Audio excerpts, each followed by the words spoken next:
Tonight's podcast, as always, sponsored by The Bunkhouse, Swansea's #1 dedicated music venue. This weekend, they got DJs on Friday night playing until 2 a.m. with drinks offers all night. On Saturday, they have American band Crazy Town. They're famous for their song Butterfly. You must know that song. Come my lady, come my lady, you're my butterfly, sugar baby. Yeah, that song. They'll sing it a little bit better than me. All tickets available for gigs from www.bunkhousebar.co.uk. You can follow them at Bunkhouse Swansea on Facebook, Instagram and Twitter. #YourGigMatters. Also, JMW Heating and Plumbing Limited, domestic and commercial, gas, heating, plumbing and building maintenance, 24 hours a day, 7 days a week emergency call out, covering the whole of South Wales and South West England. You can email them info@jmwheating.co.uk or phone 0330 100 5286. There's 10% discounts for NHS and military veterans, 5% discounts for Swansea City season ticket holders and AIC podcast listeners. You get a free quotation, they're a safe contractor member and a backseat accredited installer. And last but not least, also sponsored by Boss Brewery. The brewery bar is back and it's bigger and better than ever and ready for the new football season. They have a new outside bar for quicker service. They're only 200 metres away from the Liberty Stadium and they're now open from the earlier time of 1 p.m. on a Friday through to a Sunday night. They have a new takeaway setup inside the bar with more bottles, cans and also 10-pint mini kegs for people to pick up and drink at home. Thankfully I got through that because that took me about 7 efforts to get through that. Right, this is episode 82 of the Ambition is Critical podcast with I say a young man. He's come into boxing late in the day, but he's young in his career. His name is Angelo Dragone. I've met him once or twice in the past. He's a real nice guy and a hard-working guy, and we are getting behind him. He's got a big fight coming up in a few weeks in the LC2 in Swansea, actually against a Swansea boy called Christian Toos. We're going to talk all about that. We're going to talk about the fact he's a milkman and gets up at 2:30 in the morning and then still manages to find time to train all day and come and do podcast in Swansea with a couple of idiots and then got to travel back to Carmarthen before he goes on his round again. This is episode 82 with the Italian stallion, Angelo Dragone.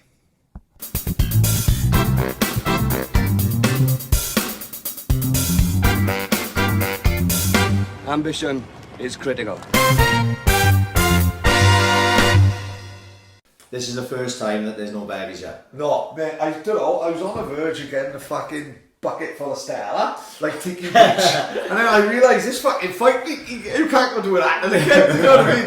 Same as, it's the first cup of tea I fucking made in 2 years for anyone. Yeah. In all fairness, I usually ask them with a pack of digestives, but Andre ain't having fuck all no fight. Put his foot down. Yeah, he wouldn't even have 2 lumps of sugar, not even the Candidel come up, you know what I mean? He eats fucking business like. Well, I was coming down and I thought, looking for Angelo's milk float now. He said he can't leave it over here, the poor tenant boys are fucking Especially the orange juice. I remember once we robbed Colin Jones's milk from, remember we were at Grillsy's house, we had a party at our mate's house in Jones, and the guy dropped us off by Swansea Sound, right, by Garden Village, and okay, we caused a mile's worth of carnage, right? We tried breaking into Swansea Sound, there was fucking murders, what they called security, then we was car hopping on the Mercedes garage, that ended up in tears, and then we didn't know his house, we ended up robbing orange juice and milk from Colin Jones. Imagine that, Don Cunny could get away with that, there's no way we can get away with that, he'd have fucking broke us badly, you know, I'm just glad he didn't wake up like, you know what I mean? Fucking could have ended in tears. But yeah. He was out sparring with Lily this morning, was it? Yeah, sparring with Lily this morning, so he's making his comeback, 20th of December, so I've been doing a few rounds with him now.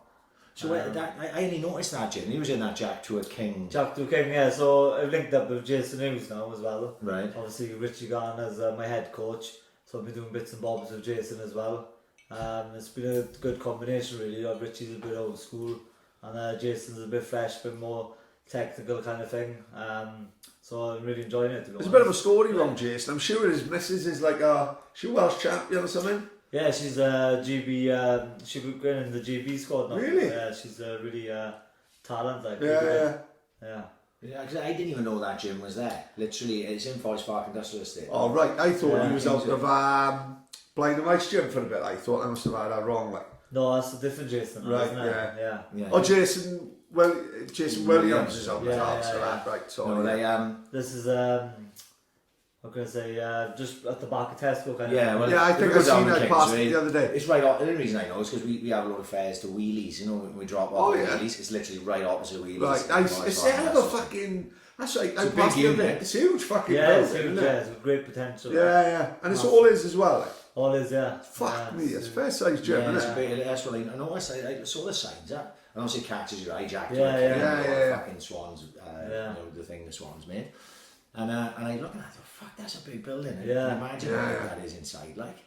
Yeah, he's doing well to be fair. He's got great potential and he's got a few variety different classes. Yeah. So I think he'll do well. It's great to see everyone thriving, isn't it? Yeah. It seems to be a hell of a fit. Whether it's up and down the country, I don't know. Yeah. But in Swans yourself, it's fucking fitness industry. Well, I saw Mainie's gym today. I was up in that neck of the woods. Right. So I didn't go in because I was actually, as I pulled into where his gym is, they gave me another job and I had to shoot off. But I know where it is now. It's not hard to find. Really? Yeah, it's behind Smith's Toys. Right, I got it, yeah. Just go behind Smith's Toys. I like all the branding in there, I do. Like, well, every chair, I've got the yellow Mainway Fitness logo and all that. I think that's little touches like that make a difference. A bit more professional, isn't it? When you do Chris Ware's doing well now as well. I mean, is it? That's going to be another one. He's chopped just right opposite this fucking house. It's literally, I can run from my house to that place in about 90 seconds. Seen the plans on Facebook, I look awesome. Looks amazing. So. Yeah, I'm just chuffed they got a cafe there. I'm only going up on the chicken tikka baguette. It's going to be great. Like, You ain't going to be having poached egg and avocado, oh no, fuck no. I told her I'll have some of my 5 a day, innit? One bacon, one egg, one sausage, one hash brown. You know what I mean? I love what we're doing. Because have you been training in Port Talbot, is it, with Richie? No, we were training in the Swansea. In the Swansea one, is it? Yeah. Obviously, we've linked up with Jason now, so we're going to be using his gym a lot more now. I also work in the Robert Davis gym in Slenchby. Yeah. So I do a bit there, like strength and conditioning kind of thing.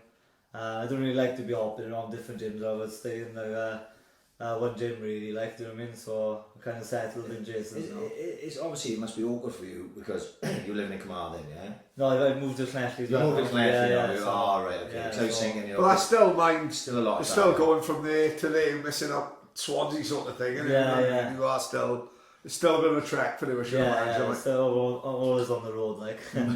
So what time, because obviously we know that you're a milkman by trade, right? Yeah. So what time do you start down in the morning? Well, say if we go back about 6 months ago now, I was getting up about 2 in the morning, down the yard for 3 o'clock. That's old school early hours. Doing the milk round and then going straight for my run. And I'd be in the boxing gym in the evening, like, so I just totally knackered really, I couldn't do it both. So obviously I've had this Welsh title fight come up now and my old man said, you know, boxing's a short career, so make a most of it kind of thing. So I kind of put that to one side. Oh, you're not working there now? No, I'm not working on a milk now for like the last 3 months, so right. I'm feeling the benefits. I was going to say, yeah. we always used to say, when his boys from work with me would go Welsh League, they never did themselves justice because you were up at 4 in the morning, then you're doing like a 5-hour walk, then you're going to play football. Yeah. And it's like, to me, if you really want to play to highest fucking potential, you don't want to be walking for 5 hours in the morning. It's probably the same with you, like, you're doing them around 2 in the morning, your body clock is fucked. Yeah, it's still up early, like 6, 7 o'clock, like, but those extra like 3 hours. That's normal, isn't it? That's yeah, manageable. that's normal, through the week, or it's like, you know, 12, 15 hours, do you know what I mean? Extra sleep, But I suppose you feel the extra energy. Oh yeah, definitely, yeah. Like, people just sweat reading my Facebook because they're just on the go all the time, you know what I mean? So, yeah. What people don't really follow boxing don't understand is like if people only follow like the Joshuas and to a less extent say the Smith brothers, know the people who don't have to work. yeah. That's the fucking dream, man, isn't it? When you earn that much money where you can pack in a job or you get enough sponsorship. Yeah. But like people don't see the work fitting in twice a day in the gym around working hours, family. Yeah. It's all fucking. You've only got to see. Well, obviously we know James. We mates with James, and you follow his Instagram, whatever. You wonder why his missus haven't kicked him out the house. Because he's like, if he's not right, he's out road running in the morning, And that's just because he's a fucking nuisance. They mind the boxing, fuck all to do with the boxing. and then, Piece of quiet.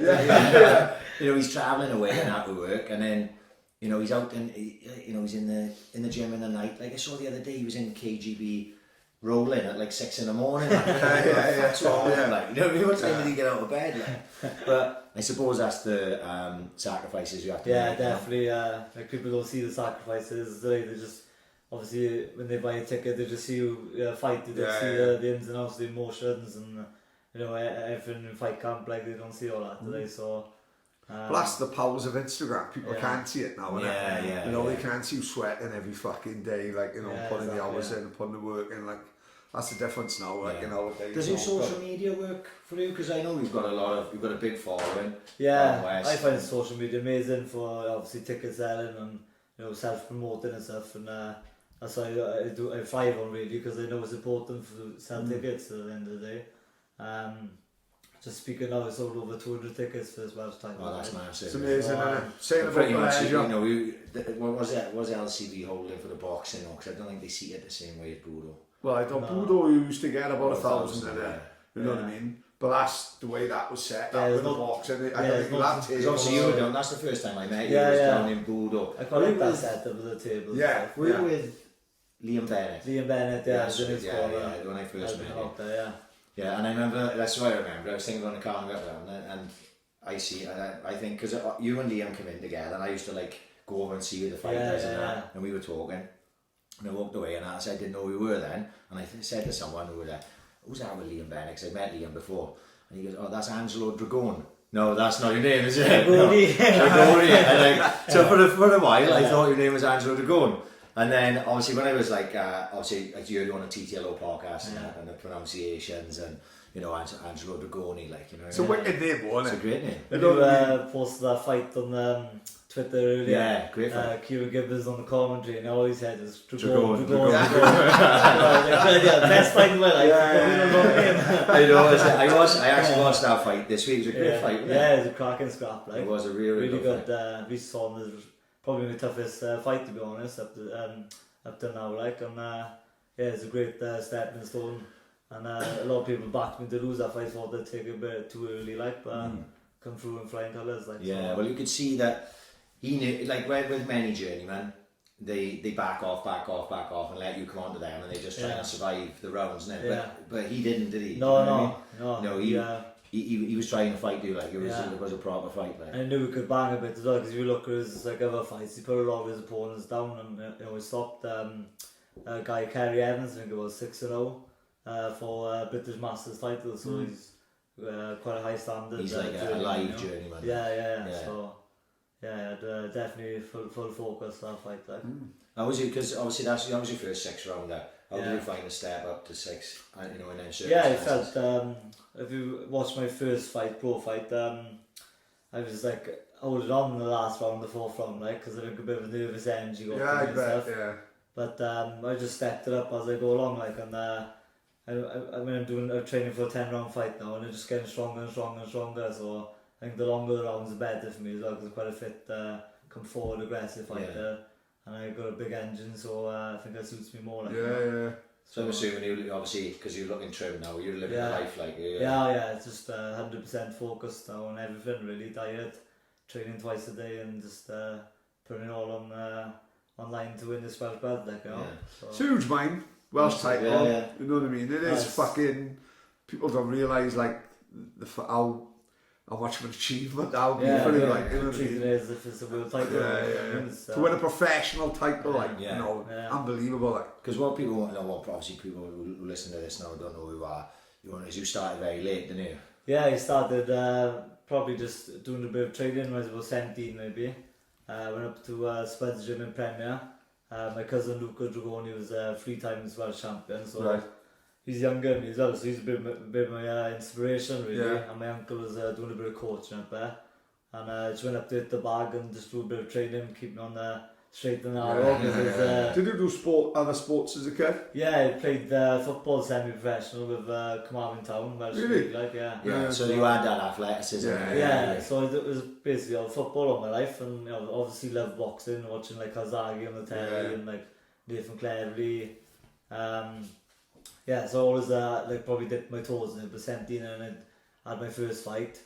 I think I lost my first 3 amateur fights and I was like, fucking, I don't guess it's me. And I think I had a bit of a break for a bit then, and then I came back and went on a bit of a winning streak. So once you start winning, then you start enjoying it and probably start. In that mad, those 3 could have put you off. Oh yeah, Yeah. Like to me, you lose your first 3, you've got to have a bit of bollocks about it and come back and fucking. Yeah, do you know what I because mean? you know, obviously everyone's competitive as fuck, and obviously if you play football all your life, you're super competitive, and nobody likes to lose. Oh, no. And then you know it couldn't. Oh fuck, am I going to do this again? Because if one of my mates going to say, Yeah. I lose 4 on a trot, I lose 5 on a trot, Yeah. I lose 6. Like, Yeah, so it does so- take a lot of guts to get back in I'm there. having a little break and I won my first fight. I suppose a bit of confidence then and like just getting like, cause I used to like try and knock him out in the first round and then obviously it was gassing then and just experiences. Yeah. I mean, So we were travelling up from Carmarthen then. Yeah, from Carmarthen all Fuck up to me. Swansea. So you were Tuesday, Thursday, Monday, Wednesday, Friday. yeah. In Carmarthen, from Yeah. Carmarthen That's to a Swansea. fucking, what's that, a Fuck fuck about hour and a half round trip. Yeah. You know what I And mean? like I could have gone to Carmarthen, there's the 2 boxing clubs in Carmarthen like, but obviously Luca was doing well up there like, and to be honest I'm glad they did it that way because you were out of your comfort zone kind of things, you know what I mean? Yeah. And meeting new people as well. Spud is like a father figure, he's a brilliant guy. Spud is a bit of a fucking local legend. If you know what a podcast is, I think to have it would be amazing. It's, But awesome, you like. come in here with this fucking squidgy when you don't be world going to clean the windows and you fucking my missus be landing. He's so funny, he's always cracking jokes in the gym and stuff, but it's a great vibe in the Premier gym. It's Proper gym. proper gym. We used to have some great sparring, like the likes of Ben Crocker, Tom Jones, you know, Luke Yeah, both cracking boys as well. Conor Davis, and He's a fucking idiot. He's a twat corner. He's done that fucking corner's fucking nuts. It's brilliant corners. you only have to look at the wall, and he's had like champions after champions every year. Crazy. The school kids and stuff, you look at them now, I remember them when I was there, like, they're like going on to 15, 16, you know, like Corbin Crocker and like Kieran Brevin, and they're amazing, like, you know what I mean? They were like 70, 80 fights already, only 15, 16, you know? So they're definitely ones to watch. Yeah, it is, you know, it seems to be... Bit of a conveyor belt for the fucking world champions. Like. Yeah, because Spud's obviously doing something right there. He's been doing it right for a very, very long time. You know, if nothing else, he's keeping tons of kids off the street and giving them. I would say he hasn't had the recognition he deserves, but you know what? I think he does with the people who would know anything about fucking boxing. Like, I don't know whether he's had a fucking MBE or fuck all like that. He can't be far off it. Yeah. It's got to be less deserving people than him. We'll get a petition going. Fuck Yeah. Fuck Jimmy Savile was a fucking type of fancy. You know what I mean? Fucking hell. There's good guys and bad guys in boxing, like, and he's just obviously one of the good guys. Of course he is, yeah. 10%. Yeah. So, that's right. I didn't even realise, because I thought you coming up here to the Premier that there mustn't have been anything in Carmarthen, but there is obviously. Pies Fight the Gym is run by Kevin Evans. He's a great coach himself. He's I think he's like a 10 times super heavyweight champion. You know. So, oh yeah, I remember Kevin him. Evans. Yeah. You fought in Commonwealth and all that. Commonwealth, I think he won a bronze medal as well. I think he had. Yeah, I remember him from years and years ago. Yeah, so there's gyms there, like, but like I said, I just wanted to go out to my comfort zone really. And I remember I used to fight on the Commando shows against his boys then. So I was like, having a bit of stick, you know? Yeah. But no. So you're a bit of an adopted Jack now, aren't you? Yeah, I am, mate. That's right, man, isn't it? Yeah. Absolutely. Yeah, you probably got as many Swansea boys going to see you as Carmarthen, wouldn't you? Say that, sorry. Would you have as many Swansea boys going to see you as It's quite Carmarthen? a lot of Swansea boys bought tickets, like. There's little pockets of areas really, from Connecticut, big fan base in Connecticut growing now. Swansea and like obviously my hometown Carmarthen, so it's growing every fight really. What's Carmarthen like as a place? It's Going out and fucking. I had riots. Looks as that just outside Swansea is like a little town sort of mentality, or because Carmarthen city centre or town centre is better than Swansea. Yeah, It's thriving. Yeah, It's exactly. 100%. Yeah. It's all No, up never there, been on pistol. Yeah, for me, like, because I've been out there loads of times, there's a bit of shit though, but if you're new there, so you'll have a good crack, there's a few good pubs and stuff like that. But nightlife's alright, like, but because I've been brought up there, I think everyone's... Yeah. Like I say with us, we don't bother with the Wine Street really. We've been through them all, like... A day in a scruffy pub with a jukebox is me fucking I love it. It's just go down on a Sunday morning, the jukebox. Yeah, so make your own crack. Oh, fuck yeah. So how did you build your fan base? Because, you know, is it all your mates, or is it just like, you know, is it social media? Is it a bit of everything? Yeah, definitely social media, I'd say. Like, obviously, I've always done well on tickets, to be honest. I've sold like over 100 tickets in my pro debut. Fuck, that's a lot for the first fight. Averaged around 100, like nearly every fight, to be honest. Like, I've obviously dropped a little bit fighting in Newport, obviously further away from people.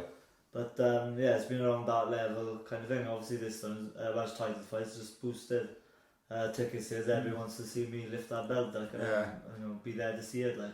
It's a good fight, isn't it? Yeah, it's a good fight. Proper 50-50, you won't say it's 50-50, but to us it's like, I'd say it's that's a proper fucking... The thing When was the last Welsh title fight that you got excited for? Take away Chris Ware versus Borg, but even that was basically on the fucking day. You know, the one before was on the day, but that was like the last Welsh title fight that I thought, oh my fucking god, I like the look of this fight. Yeah, but I got to be honest. Say you're saying that though, for a large number of years, the Welsh title was just forgotten about, wasn't it? Yeah. I did think it was neglected. That's why, you know, I don't know if Richie or Mo Pryor, maybe they have something to do with it, but over the last few years they're trying to rebuild. Yeah, 100%. We talked about it the other day actually. It was like obviously S4C involved now, and they want to put Welsh titles on their shows. So obviously, is this on live? Yeah, it's on live. Oh, amazing! So, yeah. You know, they want to put Welsh titles on the show, so fighters obviously want to have that platform to fight for the title. You know what I mean? Because it's hard for Welsh fighters, and because they get forgotten about down here, don't they? You know, you see yourself, and like the likes of Joe Cordina straight out of the GB squad is a different you know, Kettlefish, Joe Kazagi and that, but there's so many other fighters that could be pushing on matchroom shows and front shows and they're just left down here and forgotten about, sometimes used as opponents. You look at what Chris Jenkins about to go through. Chris Jenkins was living in Liverpool or Manchester or something like that, sort of a hotbed of boxing, he would be signed to a matchroom now and they'd be pushing him all over the place, you know.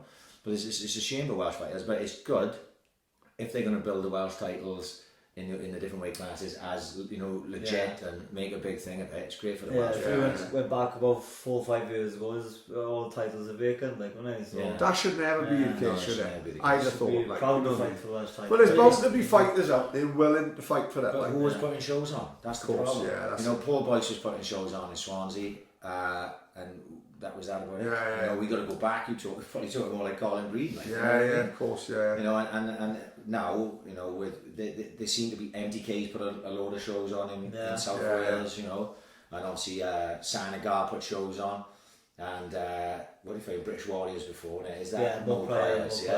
So they are. At least there are promoters out there. Not that Sanagar ever went away. Sanagar's been there since start, like, in the year. But at least you can see like Richie having a go and Mo having a go. It's it's massive for the local area then, isn't it? You know what I mean? Yeah. Well, tell us a little bit about Christian Tools, because even though he's from Swansea and literally lives up the road from my house, right, I see his car every day. Oh, like he's a Range Rover. Should give him a knock, man. Let's come over to end to end.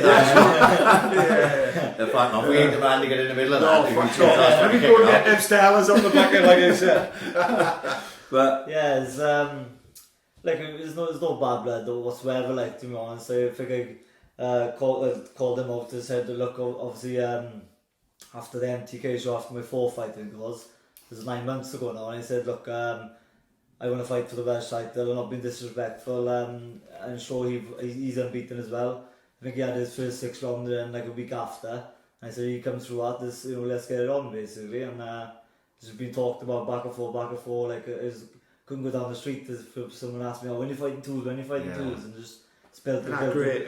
So have you, because obviously, you know, being he's from Swansea, where's he training? Is he training in Newport with his... No, he trains in DJ boxing or something. In Clansamon? Yeah, right, okay. So we never sparred with each other, we never like crossed paths with each other in the gym and stuff. I thought he might have, because it's sort of a small... No, we never sparred anything like that, like, but yeah, he's a tidy guy. He's no bad blood. The fight doesn't need brewing up. No, I don't know. I feel like it's the biggest fight West Wales has had for years. It's a common sense fight, isn't it? Because you know, Toolsy got a bit of sort of publicity when he was on IGB Wales and that, when he donated some of his purse to charity. He sells quite a bit of tickets as well. Like, so for a business perspective, it's great for promoters. You know what I mean? They don't really have to do anything, do they? So do do Sanagar and Mo Pryor talk and go, you know, whoever offers them more money? Yeah, Sanagar and Richie Garner, sorry, the manager. I haven't got a promoter. So Richie and Sanagar obviously put the deal together, been back and forth negotiating, but we finally got there in the end. Like, yeah. I would like to be a fly in the wall in that meeting, like, yeah. you know what I mean? Sanagar, I heard a story he said once where he went to Australia and he fought in Australia and I think he won. And after the fight, he went on, they interviewed him and he said, every single person in this room should have been shot because we're all criminals at the beginning. And when he got fucking apples chucked in their oranges, he'd won his fight, just fuck off and enjoy. Cause fucking mayhem, like, you know, he's probably he's like a character. Yeah, he is. Yeah. I remember the Selby press conference with Warrington, and he was sitting there, and Lee Selby's pretty quiet, and he always seems, he comes across that way, and he's pretty quiet, and Chris Sanagar was doing all the talking, other Leeds fans were fucking tons of them in, and they were berating Selby, and he said something like, yeah, boys, the Soul Crew will be up here, he said. To the Leeds fans, you know, like stalking it. I was like, oh, for fuck's sake, don't be saying that. Leeds are fucking nuts. You know, anyone not with a northern accent was getting fucking chair over their head that night, like, you know. But yeah, so obviously they're putting it on in the LC, so it's a little bit out of the way for them, isn't it? You know, because they sort of promoting that end of Wales, haven't they? Have they done the LC before? Who's that? No. No, Sanagar haven't done LC2 before, so it's the first show we're there. So hopefully it's the first of many there. Yeah. Nice little venue, like. Great little venue, you know, we're big fans of it. Obviously, it's great to bring boxing back to Swansea as well, isn't it? Yeah. And we used to go, like, with Paddy will tell you when Ross McCord was fighting and that. We used to go to Legend all the time to watch boxing. It was quite a regular thing. Sunday, bank holiday Sunday afternoon. It wasn't like shows, it was like afternoon shows, wasn't it? And things like that. Because I made my pro debut in Llandarcy, like, but it's a bit like, no atmosphere, like, you know, it was a bit, I don't know. So, is it inside the sort of Academy of Sport bit? Yeah, that's big right, hall there, it's isn't a it? big the climbing thing on the back wall there, you know? I'd be that bad. So it's a bit like too bright and there's no atmosphere there. LC2 is quite dim and it's quite... if they liked it right, because I'm pretty sure that when Ricky Owen made his comeback fight on that and they had boxing, I think Jay fought on there as well, Jay Harris and that, they had it lit up. So it was the same, like Budo, we always drop the lights. Makes a difference, man. All you do is like the cage. Yeah. You know, you watch a lot of these shows, you watch Matchroom now on a weekend, they like the ring. And they'll just like the walk in, won't they? And the rest of it is in darkness. We're watching the Budo shows up in the glass, up where the change rooms are. We looked down, it was amazing. Really good shows, fair play. Yeah, they got that right, didn't they? The seat there and everything. Boxing could. We let you steal that. Sanagar, Chris Sanagar. There's no tables for this fight either. It's going to be like a VIP ringside, then out the ringside, and then standard tickets. So it's just going to be all seating. So I don't know how they're going to set it up like. So maybe they'll do a traditional sort of ring in the centre of the room and work out from there. But the problem is if you're seated. Let's say you're seated 15 rows back, you bought a cheap seat, right, and you're seated 15 rows back, you only need one guy standing up in front of you, and then all you're doing then is you're doing this. When you're in, when you go into I know we're going a block further than that, we're going to the O2 or places like that, or even Ice Arena, right, because I've been there, it's tiered. You know, so you've got floor seating, but it's only a little bit, but the rest is tiered up to the sides, so then you don't get that issue there, you know?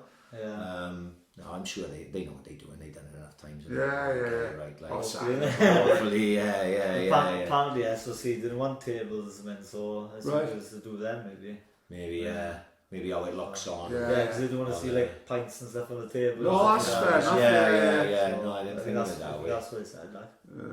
Enough, I give you a no, God, everyone having a swig, like. So, Truzy's a southpaw though, is he? Southpaw, yeah. He's obviously a back foot fighter. He's quite a slick mover. It's two obviously opposite styles really. Come forward, aggressive, got a good engine. So it's a good class of styles. Can he keep me off for the 10 rounds? Can he pick me off for the 10 rounds? I feel sick to the stomach just thinking about 10 rounds. It's a good clash of styles and may the best man win, innit? Will it be your first 10 rounder? First 10 rounder, obviously. Confident? I'm very confident, yeah.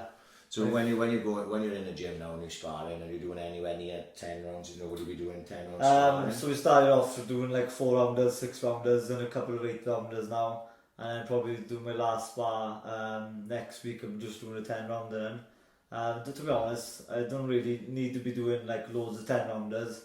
So I feel like, you know, as long as you get your rounds in, like 6-8 rounds, there's no need to be taking unnecessary belts in the head. Yeah, no, of course. You're going to save that in a time. No one fit enough for 10 rounds. You know, we've got a good engine, and there's no point in there's a lot more people, like, I don't know how you feel about that, like, but there's a lot more people like trying to calm down on the sparring, and yeah, 100%. Like I don't I can see boys like spar like 4 or 5 times a week, like, do you know what I mean? And I just don't feel the need for it, like, do you know what I mean?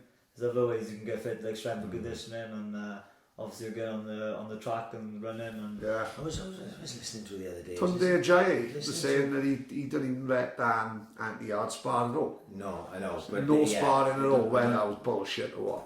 Yeah, I don't know, because they said then, when I watched that on a weekend, Yard and Kovalev, they said that he'd been sparring with Cruiserweight. yeah, he's got to be doing Cruiserweight from London. I can't think of his name now, it's gone completely from my head, but they said he'd been sparring. That was Coley? No, I wasn't Coley. It was an older.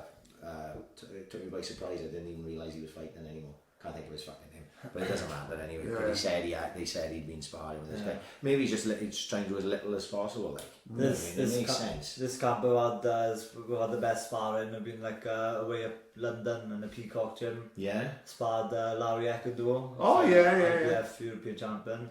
So he's a slick fighter as well. He's quite hard to hit and stuff. Went to Birmingham then, up in John Pegg's gym. Sparred Louis Norman. He's a British title challenger, so he's a good slick fighter again. There's good on every Sunday in this Birmingham gym. They get like boxers from all over England going in. They just have open sparring. There's got 3 rings there, and you're just in there and out of it. That's quality, isn't it? That is quality. Yeah, so I think I sparred like well, 5 different pros, like different styles, different weights, and great, like, you know, great experience. Sparring Jay Harris tomorrow. Obviously Jim's early today, so I'm getting good rounds in with loads of different styles really. I know like Tuesday's southpaw and stuff, but I'm just getting the rounds in and different styles, different weights, and I think that'll serve you well in the future as well. Yeah, 100%. You know, let's be honest, you've got to look past this fight as well, isn't it? You know, your career and exactly, like, so. You know what I mean? The aim is to win it and defend it. Exactly, you know? Or maybe you can go on to a British, like, that'd be fucking amazing. You know? Yeah, well, the British lightweight title is a fight this weekend, isn't it? Joe Cordina and Gavin Gwynn, isn't it? Yeah. Which is a Welsh derby. Of course it is, yeah. It's another 2 Welsh boys. On what is a big show. Yeah. I mean, fucking big show. I was sitting there watching the open workouts last night. Like, my missus, don't fucking talk to me. Is that on, it's not on the Lomachenko... What show is that on? Yeah, the Lomachenko. Oh, it's on the extra card of Lomachenko. Oh, amazing. Fucking hell. Fury as well. Yeah, so it's like... that's a pretty good undercard. It's a good show. It's a good show. They got Savannah Marshall on. Right, because they just signed her. They signed Louis Fury, didn't they? And Savannah Marshall's with Peter Fury as well, see? So they must have signed Savannah Marshall at the same time. They're on about trying to get Savannah Marshall to fight Clarissa Shields. That's it, yeah. Fuck, that's huge. Yeah, that'd be a big fight. So then you got Cordina and Gwynn. And then Buatsi's fighting, Ryan Ford, his British title as well. Then Charlie Edwards is fighting, world title, WC, obviously he's world champion. Yeah. Against the guy who beat Selby and Martinez. Is that the guy who beat Selby, is it? Ah, right. So remember Andrew Selby got stopped out there? Yeah. Mexico, yeah. That body shot, it was a skin go, wasn't it? Well, obviously, that'd be interesting to see. Charlie Edwards is fighting that guy. That'd be a great fight, that one. And then Huey Fury's fighting Povetkin, and then Loma and... Fuck, that's a great fight. I didn't realise... That's a great cut. I thought that was a Saturday fight night. I didn't realise till yesterday's fucking pay-per-view. Yeah. No, I guess. No, I know, but they had to put it on pay-per-view to get him over here, I suppose, paying all that money. But I genuinely didn't realise it was a pay-per-view until yesterday. I was like, got it? All the old dad? No, I don't bother, does it? Don't worry about me. Yeah. I'm sure I'll be fine. If not, I will pay for it. You know, Yeah. so I You just live want 20 quid, don't you? That is, Oh, yeah, 100%. 100%. Yeah. You know, Starts at what 6. if begrudge is paying for white chisola and a Yeah, shit yeah. on the car? That's what fucking begrudge, like, you know what I Yeah, mean? exactly. But a card like that, you give 15, 20 quid all day long. I gotta be You honest. pay 20 quid for Lomachenko, but to stack it, it makes more sense to me. Like, way more sense. I Like. gotta be honest, when was the last pay-per-view, and I mean match, or no, not Frank Warren, I think. When was the last match one who didn't really enjoy? They've been pretty good. Yeah, they're always pretty tight. I'm someone who pays for every single fucking one. So Yeah. really, The I'm last not the one one I paid for was Bellew cleverly. No, that was a stinker. that was a real bad one. That wasn't Yeah. stinker, but it was like 8 fucking years ago. It's like, cunt, fuck it up. The last part that I went to. Yeah, that was the first one that came to mind to me. Actually, I don't think we watched that night, do we? We was in a wedding. We was in a wedding. Copley's wedding, no, I We remember. was in a wedding, Yeah. and I remember, obviously, I was like, oh, fuck, I can't even missing this fight, this big fight. I don't want to watch it tomorrow. And then when I woke up in the morning, I like checked it on. Oh, what was the result? You know, and it was like shit. I was like, oh, God, no. Yeah, It was just the build up to it. Then everyone's so excited. Yeah, of and it was course, all yeah. flat, and, Yeah. Yeah. So. But it's going to be awesome. Like I say, I watched the full open workouts last night. They were in New York Hall, Right. and they were on YouTube at first, and then they were on Sky Main Event. Yeah. And it was like, oh, like, you know, and you should have seen the crowd when Lomachenko came in. Yeah. Superstar. Like a home fight, though, wasn't it? He was. Yeah. He was like the home fighter. Honestly, the crowd was going mad. That's just what done my head in about the AJ fight in Saudi Arabia. Yeah. I was listening to an interview with George Groves, and he was saying, fight week, it's nothing. Yeah. He said there's no build up because there's no real fans out there No. to build up to like. Yeah. He said your thing about the fight week, and like you look at fucking London, do it right, then they'll have Spitalfields Market or whatever, they'll have open workouts. In New York, they'll have fucking a full week. But that's great. No, if you're a fan, even if you haven't got tickets, no, just to get down there for an hour. The build up to the fight was great. George Grove said in Saudi Arabia, nothing.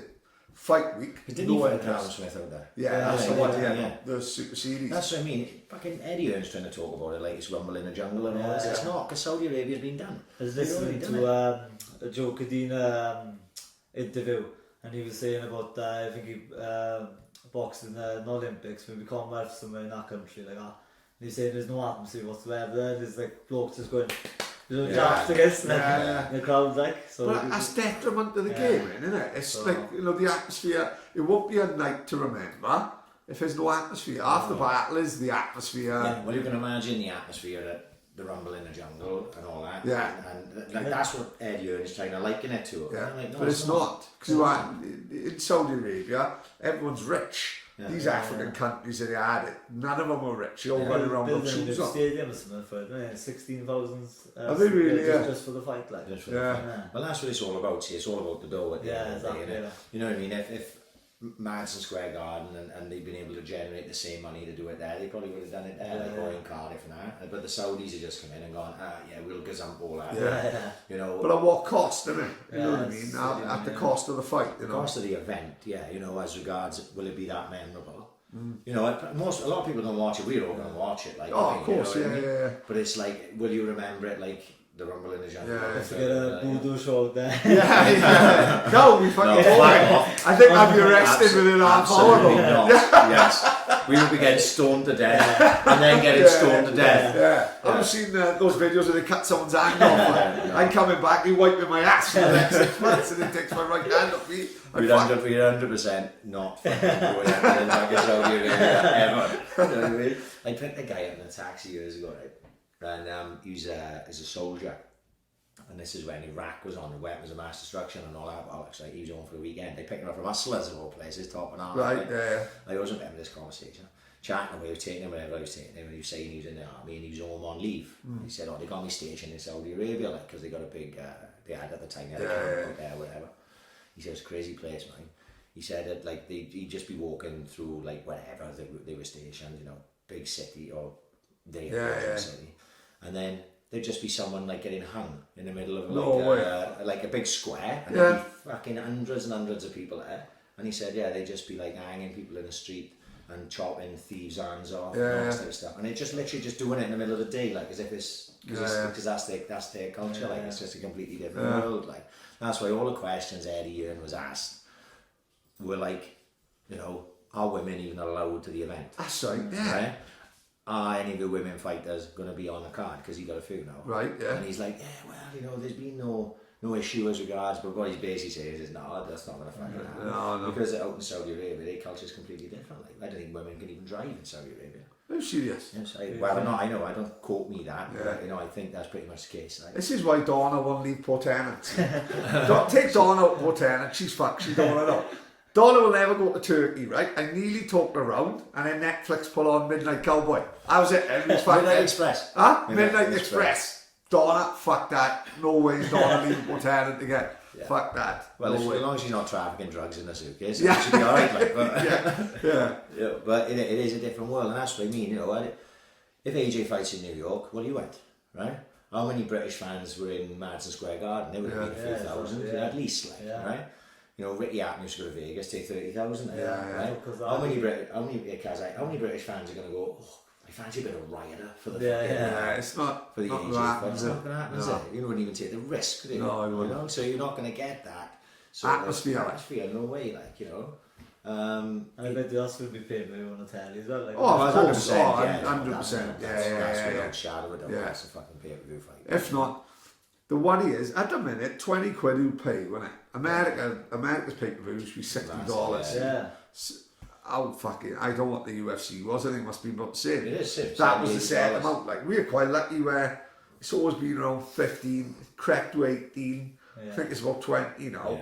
I think if nobody goes over 20, I think that's when we find Brits will go. The thing is, if you look what they've done in the States, is they changed it a lot. Well, the UFC and Matchroom and DAZN in the States, they changed the whole plan of it. Innit? So it's like $10 a month now, is it? You can get it for like, I think if you pay it in advance, you get a year for like $90.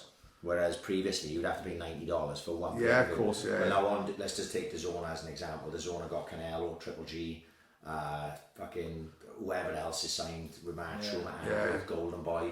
They're all on DAZN, see? So you pay £90 once, or $90 once. Canelo may fight 3 times in a year. If you're just a Canelo fan. Yeah. So then you're not paying 93s, you're 3 times. Yeah, you're of paying course. it once.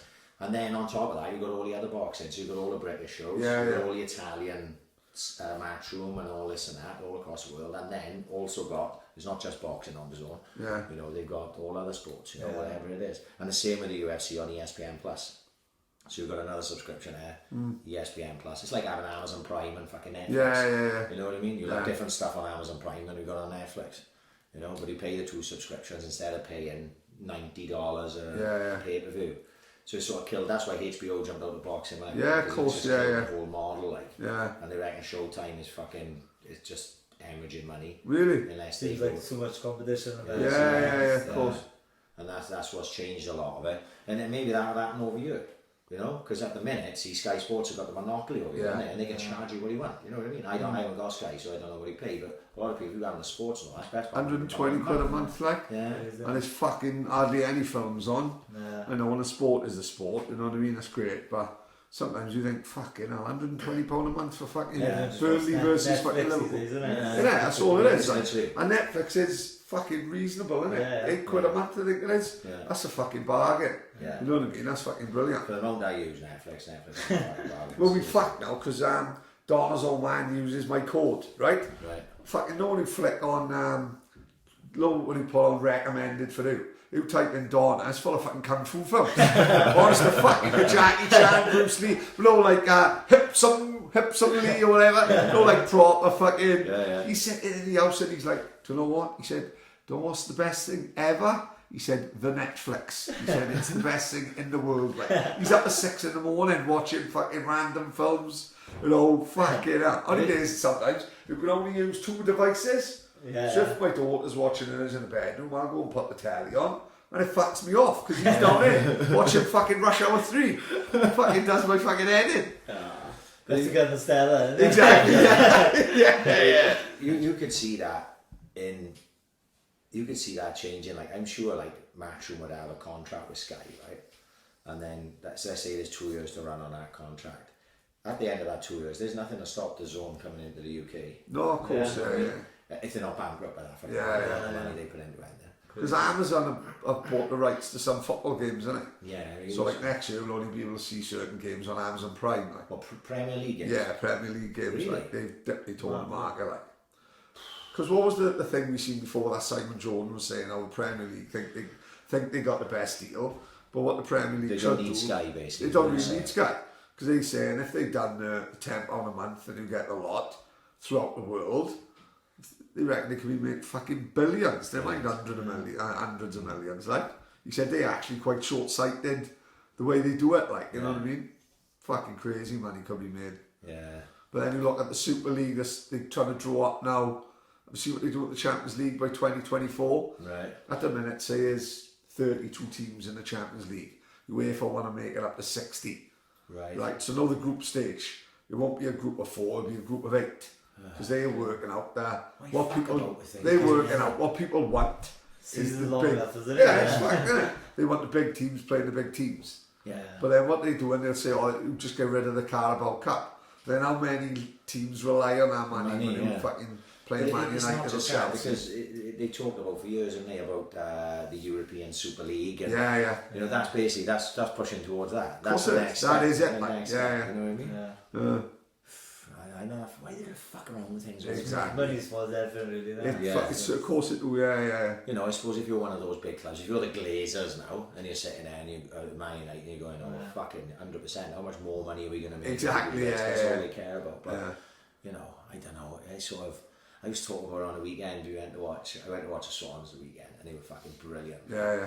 And it was great fun. I had a fucking great day, me and my boy went. And I come out of there and I was just going, can we just stay in the championship? Fucking great, the championship. There's no VAR, right? There's no fucking that fucking VAR when I'm watching games on the Saturday, and it's just since the season started, and everything's fucking VAR. Or guys celebrating a goal, he's running away, but he's checking because the ref's going it's killed the moment, isn't it? You know, nobody wants Saturday, and there's no VAR, and now, like, I don't know how many was actually there on the weekend, but there were spaces in the crowd, right? But what you've got is Birmingham brought as big a crowd as probably will come down here this year until like Leeds come or something like that. They brought good 1,500 or 2,000, maybe something like that. And they're full of it, like, it's Bank Holiday Sunday, they're full of it. Like. Yeah. And then all the Swans fans are there, they're out on the piss. And it's not that, it's none of that plastic, I like that plastic term, but it was like the fans who really want to be there, like, you know? So, like, it builds more competitive games than of course it is. We'll go in every week not knowing whether we're going to win or lose. Whereas, let's be honest, like for like the last 3 years at least, we're pretty much guaranteed. Every game. No, of course, yeah. You know, and I'm enjoying it more. Like I enjoyed last year, and obviously I'm enjoying this year more because of the way we play it. Like, and it's great guaranteeing a ticket for the new boy as well, isn't it? That's another thing. You just got to wait it out. I don't need to rush in to going down this thing and buying tickets. Normally by a Saturday morning at the latest. I got someone going, right, you want 2 tickets or 3 tickets for the game? Is that right? Obviously I pay some, like, you know, we're not paying full whack. You know, I can't go today, I got 2 season tickets, how much do you want for it? 20 quid for the 2. Sound like, you know what I mean? I can even put it to the fans that who don't go because I don't want to give it to the Americans and go, well, I'm not giving it to the Americans. I give it to Ross Tracy's on that. But you went sort of weird route to pro, didn't you, as regards to going and fighting in the IBA? Yeah. How does that come about? To be honest, like after my last amateur fight, I didn't know which way to go really. It was gonna maybe potentially knock around the head or potentially I just wanted a bit. I think I did actually sign up for a Budo fight one time. I was gonna just look for something a bit better platform, bit of a buzz. Was that who decided that fight was your last amateur fight? Yeah. Just obviously. Did you get a rough decision or something, or was it just time? Yeah, just timing, I suppose. Just wanted a bit more reward for I know disrespect. Like when you fight in amateurs, you get a little trophy at the end of it, and you just want something bigger. Oh, of course, you know what I mean? I like my style is aggressive, come forward fighter, and it was suited to the pros really. So I dipped my toes in the IBA and licensed scene. And I boxed in York Hall, I boxed in the City Pavilion, some big crowds, like 800 people, like, you know, so Yeah, I had the taste there. Boxed for like IBA British title, which is online. I watched that. I fucking robbed it again. I lost by a point. I tell you, Genuinely, I watched that fight. Sometime this week, I watched that fight. yeah. That boy was good fighting, man. Yeah, it was a good fight. It was the standard. If you didn't know it was unlicensed boxing, the standard was professional boxing. Like, do you know what I mean? Like after that fight, there's a bit of a story that fight. I think it was cutting down to about 61 kilos, something like that. And so he told me to be here 4 o'clock for the weigh-in. And then they were just trying it all on, like the promoters. Like, I can't find the scales and stuff like that. Like, I was like, what do you mean you can't find the scales? I'm starving, man. You're waiting find the scales, yeah. And you come back, like, say half an hour later, and they've had these bathroom scales then. So I weighed in, and it was like more or less bang on. So that was the first thing. And I said, what time do you want this back, you know, for the fight? He said, because you're from away now, we'll get you on quite early, like, you know. So it'd be on by like 8 o'clock, like, it was brilliant. Like, yeah. So we got there. Actually, you're going to be main event now, you know, until about 11 o'clock. I was like, you fucking see this, like, 3 hours, like. In the changing rooms, and they were trying all the tricks in the box, like, we were there, like. Obviously, he sounded locally, like. Yeah. Well, the promoter's son was his trainer as well. Okay. Who was he happy with? Just I was doing the with training. Buryport Lionhearts, and I was with Liam Bennett's gym, you Right. know. So went up there. There was only a handful of us went up there. Yeah, they only have runners and telling you what your fight's on, blah, blah. And then you can see them doing that for every fight. And then I put Tom Jones' Delilah on for my song. Next minute I'm on the pads, and next minute my song's just gone off. And I'm like, fucking hell, my song's gone off. So I just had to run out with the ring entrance, just rush in and just fucked me up a little bit. Like, They didn't even tell you. you. That's So fucking shit. Yeah, so... Yeah. They wanted the boy to win, didn't they? Yeah, but still. And then they said, he's only had so many fights, like, and this is his first fight, right? And he walks out there with all these 2 belts. Fucking hell, my fighting here. And they go, he's strutting around like, who's second he?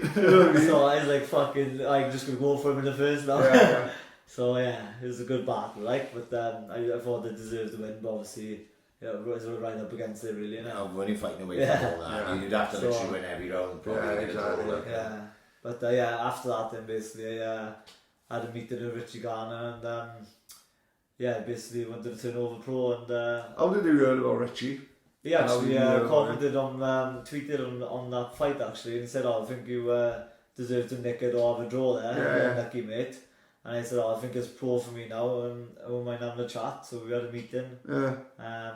He just explained how the program works, and obviously the ticket selling, and basically which way he wanted to go. And obviously I said I want to give it my best shot, like, you know. So I can imagine him being quite a persuasive character. Yeah, because I'm saying you're going to TTLO a few times. He talks very well, doesn't he? He's entertaining to listen to, like, you know what I mean? If he's on it, I'll listen to it. He's very knowledgeable, and we've got a great relationship. I speak to him every day, you know, so we went to from Angelo, like, we not only a manager, he's a good friend of mine. Of course, you know? yeah. He's obviously looking out for him a little bit as well, then.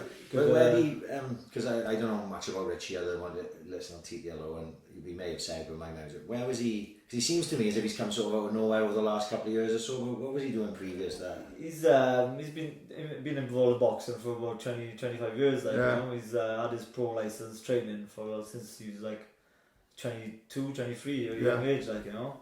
And he's come from a kickboxing and boxing background. He won a Welsh title in the ABAs.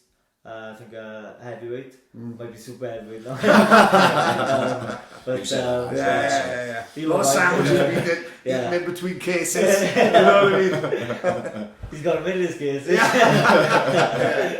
No, he's a great guy. He's progressed my career perfect, and to say I'll be fighting for a Welsh title, the 6 fights out is I take out both hands. You know, we were talking at the start, you know.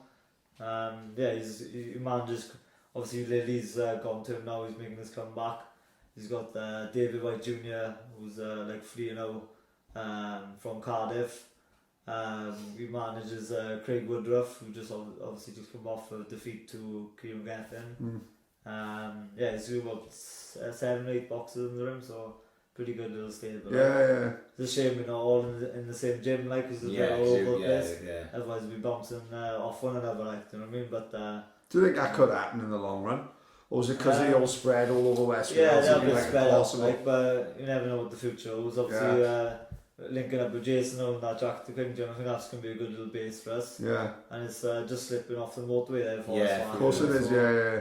You never know what the future holds. Obviously Lily's, I think he's dipping his toes there as well. We've obviously got Jake Anthony as well in Armanford. He's fighting on the same bill as me for the Welsh title as well. So could be a good night for our stable, like, you know. Yeah, nice to see. I saw on James last week about it, about him coming back, and I know how much he loves boxing. You know, and he couldn't. I knew he couldn't stay away. Like, he's doing a BKB and he's doing the MMA, but alright, he loves it. He'd probably fight anything, you know. That's but I think he's just been a bit lucky. Like, his obviously like a few years ago, like there was nothing happening with us. Like now was.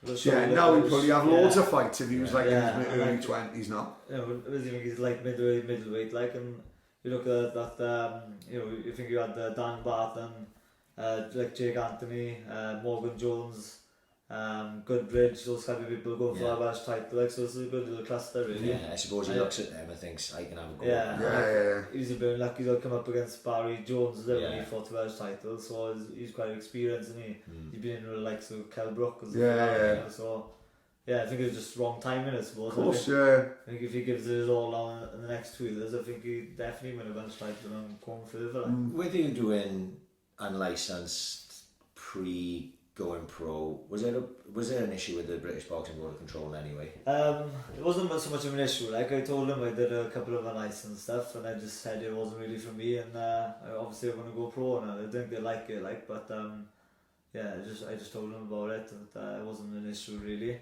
Think, do you have to go to like a meeting? Like a proper sit down with them? Yeah, it's quite weird. It's like going in front of a court a bit, like, it's like, or like the panel and stuff, and they have a chat and have a kind of interview. Yeah. And then you go out to the room and they make it like a decision, and they come back in and say, right, Dan, we're going to grant your license and all that. Proper old school, mafia type. So, smoky room, like. It's weird, like. But I'm not sure if half of them are box, like. I bet they've taken a few quid out of boxing. So it was a bit of an eye opener, like, but it's all part of the parcel, isn't it? Of course it is, yeah. So when you know, I hadn't thought of this till now, but do you have to go for like, as part of being in a British boxing, do you have to go for like regular brain scans and things of that nature? Yeah, so that was the first part really, going in front of the board, and then every year you have to have your full medicals, you have your brain scan, eye test, your hepatitis B course and all that, so it costs about 650 quid a year, like, so that comes out where you have been, yeah, that's got to be found as well, isn't it? You know what I mean? I'd be lucky to have a couple of sponsors who paid for my medical this time, like, but when I made my pro debut, I had to pay, more or less pay myself, you know. So I like to thank all my sponsors as well for sticking with me. And who's with you, man? Who we've got sponsoring him? I haven't got a list on me now. Fucking hell. You know who you are, guys. I was up in Clare the other day, and I drove past a van. Is it a van with Angelo Dragone? That's right. It is, No, that's your van. Right. Fucking hell.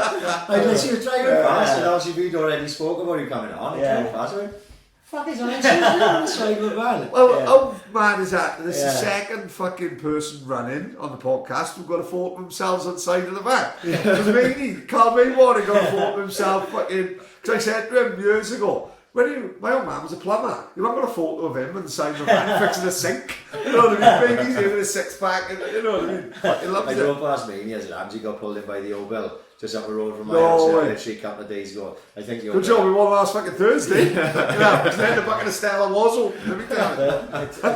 It turned the milk van into a boxing van. Fighting in a York goal, right? What was that like as an experience? Because it's such a... We talked about York goal a lot on here. Like, it seems like to me it's a historic... Who place. No, so back as well, back in this.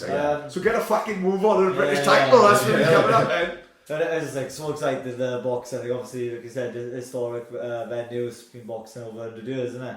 And then you're just walking down the street, like, we look at the postcode where it was, like, fuck, this can't be it, this scruffy as fuck, like, it's like all like run down pillars, smashed in windows and stuff. No way. Yeah, it's weird, like, and then you go in and obviously it's just really old fashioned, but there's got like a balcony seats looking down on the ring, that makes it, like, but like you ask any of the boxers a box there, you go in the change rooms, Shit's all tiny, like in this Crazy. And then mad. proper old wooden seats. Yeah. Just as I was on the way home from work, I flicking on IFL TV and Paulie Manley AUG interview on there, right? Yeah. So, and the first thing he talks about is how rough it is inside the York goal. He said, I didn't even know this was a York goal, he goes. He said, this didn't look like what I had the visions of the York goal with me. He said, the paint's fucking coming off the walls and stuff. When you see it on Sky, like, it all lit up, it looks smart. Yeah, of course it do, When I was there, like, they were just putting the seats up, like, the fuck, it's eye-opener, like, you know. The illusion of it. Yeah. It's fucking mad, isn't That's it? the way they do It it. was great. I was proud of the boxer, like, you know, it went off the tick list, like, Absolutely. Oh, 100%. Yeah. hopefully I can do as a pro now, like you said, one day. Oh, it'd be amazing, wouldn't it? Amazing. British title in York, all like, oh, fuck. Is that what you envision? Do you think, like, right, I get to this one and then I'll push on towards British? Yeah, like everyone asks me that question when I get interviews and stuff, like obviously people say, like, oh, how far do you want to go, like, but I never, like, you know, the first people say, like, oh, I'm going to be world champion, I'm going to be next world champion, but I don't believe in all that. Like, I just take one fight at a time. Of course, and, obviously this fight title now will definitely open doors. It puts you in I think top 15 or top 20 British rankings, so just all about climbing that, you know, so just take one fight at a time for me, like. So So was Gavin Gwynn Welsh champion previous to previous to? We're fighting for the super featherweight titles here. He's lightweight. He's fighting for lightweight. No, Sorry, he's recently vacated that title now, obviously, because he's gone on to bigger things, like. But super featherweight, because it's obviously my first weigh-in now, the day before weigh-in, so I'll be able to obviously drop a little lower. Were they having that in the leisure as well? Or? Yeah, so imagine so. Yeah. Yeah. To do on the Thursday, and that'll be. So I'll be looking forward to. I can't wait. Experience. So, right, lightweight is 135 pounds in it. Was that 9 stone 9s or something like that? 9 stone 9. Yeah. So what super were you? featherweight 9 stone 4. So God almighty. Where does it all go? Like, as me, like rocking. It's not that. I'm not what I would call a really small boy. No, not. No, like everyone has been sparring with the same, like you know, if you feel like a welterweight, like strong as well, like, I mean, but you know, when we're under 10 stone now, I'm well on track for weight. It's just more or less just water weight left, you know. It's I'm going to have some fat on me, like, so I feel really good for the weight, and I think that's what's going to shine through all night, to be honest. My physical presence in the ring, and I think he'll cope with the pressure, to be honest. How do you find cutting weight? Is that something that don't bother you? I've never really done it that much before, but you know, well on track now. So I'm looking. This is all a new experience for me as well. Really? So, you know, well on track, and So have we got someone who looks after your diet, your strength and conditioning, and all that? Yeah, I got a strength and conditioning coach, James Cartwright. He's owns Conquer Fitness on the Robert Davis gym. He's been brilliant, to be honest. My body shape and fitness levels has improved so much with him over the last year, like. Do you notice a difference in like a strength? 100%. Really? It's really important, to be honest. Fighters, like you say, fighters rely on sparring. But they go into depth of the sessions they put together to relate to boxing. Like, there's a reason why they're doing what they do. Do they tell? Because I'm sure that there'll be times where you feel like you want to train and he's saying no. That's enough. Exactly. Things like that. And like obviously we focus on a lot of like power and explosive things beginning of camp. Now we're tapering down and so all short, sharp burst kind of things. So we're just tapering down now, and the fitness and the rounds and everything's in the bag. We're just making the weight now, really, to be honest. So do you like plan like what the fuck you got to do after it, straight after the fight for the week? Like bevy and all that. Yeah. Well, after the last fight, actually, because Richie always goes on about me. I'm quite dedicated. I'm always in the gym. Richie, after my last fight, gave me a week ban from the gym. He said, I think that's sensible, man. Yeah, you gotta have a break. I was like, I'm fucking gonna punch him in. No, I just love it. Like, it really, boxing is my life, to be honest. And obviously, this Welsh title fight now, I just take every sacrifice, dedication, and I just put it all on the line now, and just give myself the best chance. Like, you know, so. Speaking of weight, I could have a word with you. Fat shaming me in front of Maney last week. Oh, what happened? What they do? You said £4 a fucking 80-year-old man can lose that. When you said last night, you can't say what next is. He's a fucking fine one to be talking to me about weight. I started rooting for diabetes against him. Hopefully he loses a torso. Oh, I don't say that. I can't lose in total. Not after the way I play football the weekend. I'm thinking of making a comeback. Are you really? Oh, mate. Was it like Alby, is it? It was great, mate. I thoroughly enjoyed it. Do you know I miss putting on? I miss playing football, mate. No days like that, like, you know what I mean? When we was like, we had a proper old head side out. West End basically played the Welsh League side out. Do you know what it reminded me of? Mean Machine. Right. Mean Machine. That's exactly what the Saints was like Saturday. We had Wayne Saunders. Ollie was playing, Elliot. We had a full fucking shabonky against us. Seen Davo played? Davo's fucking head is the equivalent of Beckham's right foot, mate. Yeah, absolutely. Davo can do stuff with his head, right? That the average footballer can't do with his foot. He is like laser guided, fucking... Best in the air I've ever seen. Best in the air ever. Directs the ball where he wants it to go from 18 yards. Ridiculous. Then I was in... worst hangover I've had in about 5 years, mate. Was it, yeah? I was looked after by the Holy Trinity of the town now. Right. Josh Evans, Scotty Willett and Ryan Crow. Oh, the TMB. Oh, Jesus Christ, I was looked after. Fucked me up, oh mind, I was in a hell of a mess. I missed the bins the lot. The bins come at 7 o'clock in the morning. I didn't get up till 9:45. They're away in Newcastle in the band competition. Oh, I couldn't fucking move. So my head was frazzled. Genuine. They looked after me in all fairness. Like, it was a good night. I'd like to tell you what I did the other day. I was in the Mardy in Gasina, right? And I'd seen this thing that Jack Carter and Nicky Harris and those Joe Yates and all those scumbags do. If you're in a Wetherspoons, you take a photo of the... I've seen that, yeah. And then you put it on Instagram and people buy you beers. Yeah. Who bought me beers? TMB. Scotty and Ryan Crow. Big Scotty fan. sent the shots out. It was fucking 2:30 in the afternoon. Yeah. I was on cherry fucking sours or some shit. I'd be really cut. I'd be asking everyone to send me mixed grill and all that, and a steak sandwich and all that. We'll have to do that as a podcast. Yeah, Just oh do the fuck, podcast. that'd be good. Anyway, I suppose. Yeah. It was a good day, all mine. I'd done like an auction and I said a couple of words with Kevin's mother and all that. I can't remember it, mine. I was 15 pints in and drinking with sniffer. It was an hell of a mess. Honestly, God, don't know how I got home. Apparently, I heard Ricky Owen drop me home.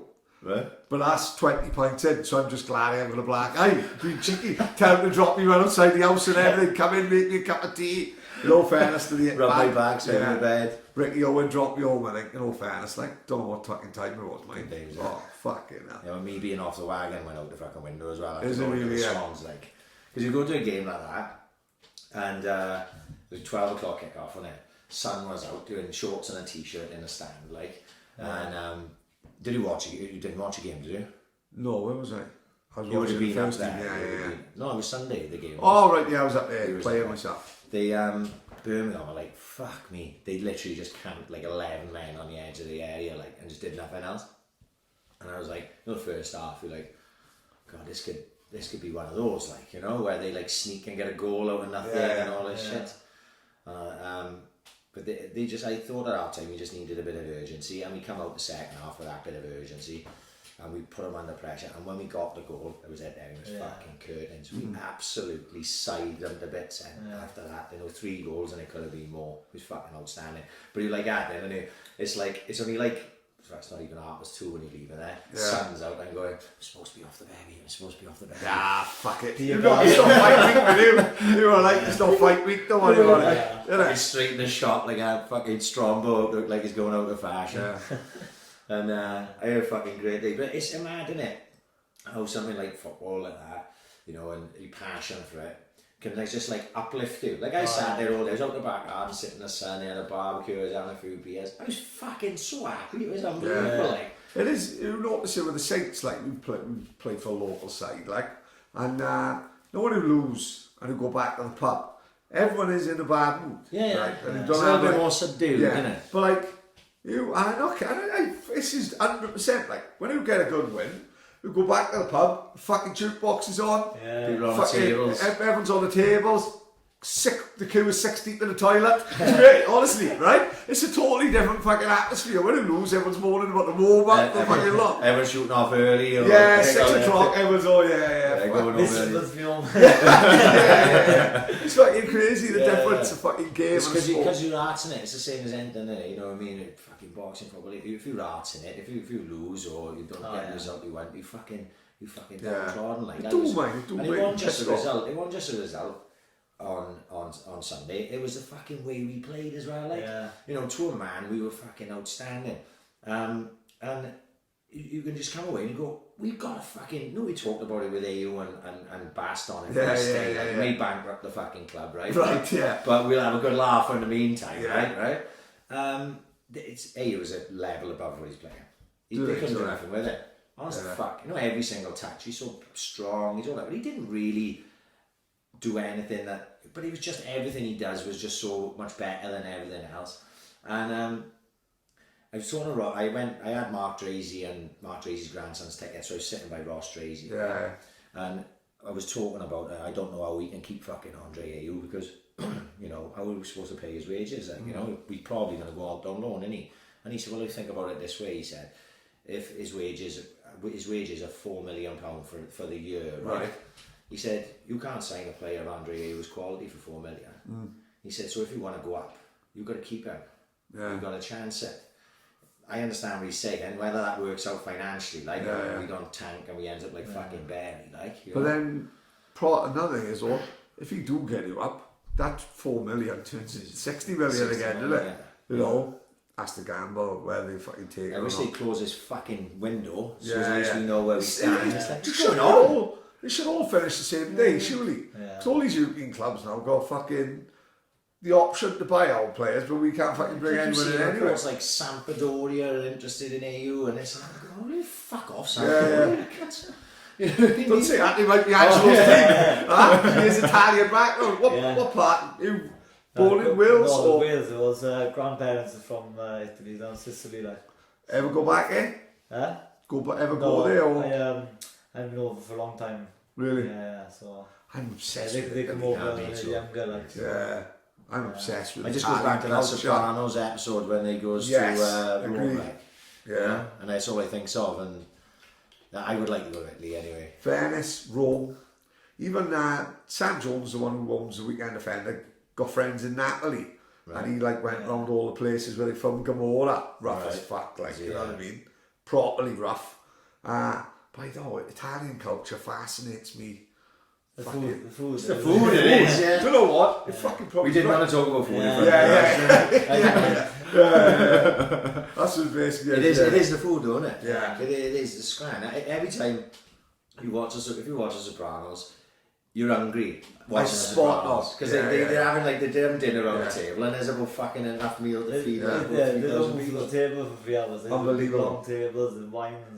Is that the culture? What they were like? I bet your grandfather is that what he used to do? Yeah, so just whenever we go over there, like just they don't move from the table for about 3 hours. Just Fuck wine and then my dad was like he's tired in the seat and everyone's singing and like sing you bastard. He's fucking tired. He's fucking up to his neck full of cannoli and he can't fucking move the poor fucker. My granddad's going strict. He fucking sing. He's going. All that is like fascinating to us, isn't it? You know what I mean? Fuck yeah. I can imagine me Don until he's strutting around Rome like the Griswolds. I'd love it, see, you know what I mean? Walking around the Colosseum and shit. Be great. And Pine Barrens. Pine Barrens makes you want to drink ketchup from the fucking thing, doesn't it? When he watches Pine Barrens. Fucking brilliant. But yeah, back to Swans, quickly. I know Roden got a lot of shit the other week. He was fucking quality. Him and Van Dorn are fantastic. Centre-halves as a partnership. Van Dorn is absolutely quality. If he's not the best centre-half in the league, I want to see who's better than him.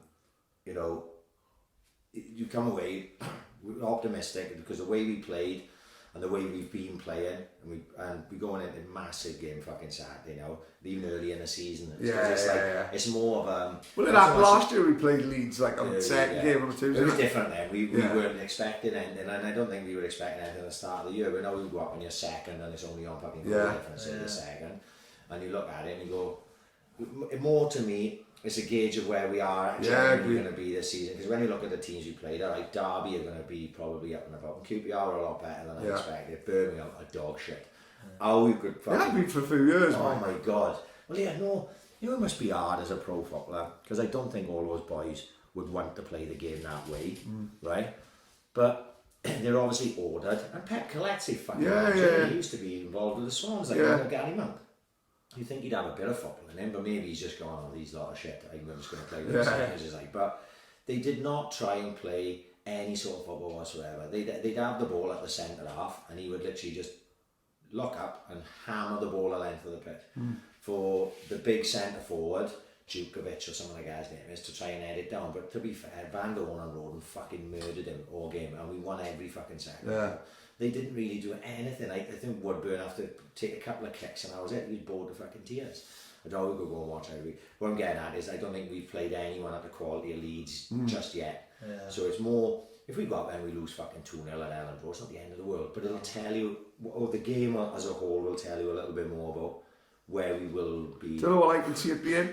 One of those 2-1, no fucking legendary fucking days out that people talk about for years. 2-1, 3-2, everyone coming back saying fucking greatest trip, like the fucking farthest trip to Leeds a few years ago. Well, the Leeds one when I went, we lost, but it was still it was the greatest trip I ever been on. It was fucking brilliant. So I know there's loads of boys going up. Yeah. So the atmosphere there will be fucking amazing, because Elland Road, they are full houses there. So Yeah, it's yeah, 30,000, right? It's a fucking Premier League Huge ground. club, So isn't it? it's a massive, massive club. And what I don't understand too good at Leeds is, they're not like normal people up there. There was people like 40-year-old men trying to fight us when we was up there. Like, it's not like youngsters, like, you know, these are grown men, like, that's their mentality, like, you know what I mean? And it's a real heavy fucking place, but brilliant to go as long as we get filled in, like. Yeah. You know, we get filled in, it's probably not so great, like. Yeah. But it'd be a fucking huge game a weekend, and I'm looking forward to it, you know. So fingers crossed for the fucking Swans, like. Yeah. Good confidence booster. With Oh, that. yeah. Massive. Like, you know, look at it, fucking hell. You know, Cooper couldn't have done any better coming in. No, Because fair people were high on Potter, like, you know, and how Potter had done last year. But now it's like, great move. Yeah, You know what I mean? yeah, It's man. like a fucking great Yeah, move. it's crazy, like. Yeah.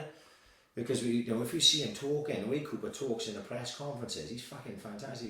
What did he say to the team at that time? He just said, well, we need to be a little bit better in the second half. You know what I mean? Don't panic. Yeah. You know, we'll get there, like, and it makes sense. You know, he's not, you know, Overcomplicating things like just keep, you've got the quality, stick to what you know, be patient, and you'll get there, like. And they were patient and they were fucking clinical on a weekend. You know, you're going to see if you've seen the highlights, like, they were great, like. And then you go, like, last night. I didn't go last night. My boy went without me, first time ever. Oh, did you? I went with my old man. Oh, right, Because obviously my son's always come with me to the football, like. But midweek games are not for me. Like, I'm up early in the morning. It's like, oh, fuck that. I'm not going to watch Cambridge in the car. Sounds like you're getting the buzz for it, though. Oh, he's massive. He's bigger fan than I am, like, you know. So, you know, he went, and the next thing, I can fucking alerts going off on my pod. What's this? You're fucking 4-0 up. I was like, what the fuck happened? So we picked the right game to go to. Yeah, of course, yeah. They thumped Cambridge to bits, and they were playing basically what would be considered the second team, like, you know. So it's good to see then that, like, this boy, this Peterson, they signed from Heracles or whatever it was. Like, he hadn't been in the squad the last 2 games, which I thought was strange, because, like, you know, he's one of the Big boys signing, who like, paid yeah. money for. He looked really sharp when, you know, you look at videos of him online, whatever the fuck. I know we can't take much from that, but he looked quite sharp when I'd seen him in a couple of games, and then he's out the squad. But then he played and he scored in the first minute, so that's great, a nice little confidence booster. This boy, this Jordan Garrick, the youngster from Loves him, doesn't he? he's fucking great. I love someone who's rapid like that, and he scored again last night, and he set one up apparently. So Biggest thing I liked though was fucking Marcus's boy. I was just about to say, yeah. You know what I mean? You know, a bloke we know, Marcus Evans, like his boy Jack Evans, been with the Swans since he's a kid, and he was coming through, and he got diagnosed with cancer, some sort of cancer, like I don't know exactly what it was, and he'd been out for a year basically when he's going through treatment and that, and then last night he was in with sub, he was, and then he came on and played.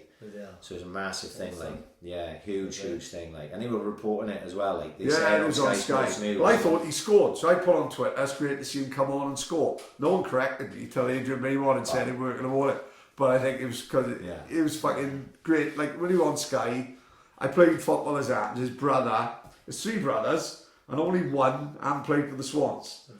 But I played with him the weekend, Christian. He's a great kid, but he's a great footballer as well, mate. Plays a Ponty, it's not like he's fucking rubbish at football. It just happens, his family fucking, it's in the genes. Marcus was a great footballer.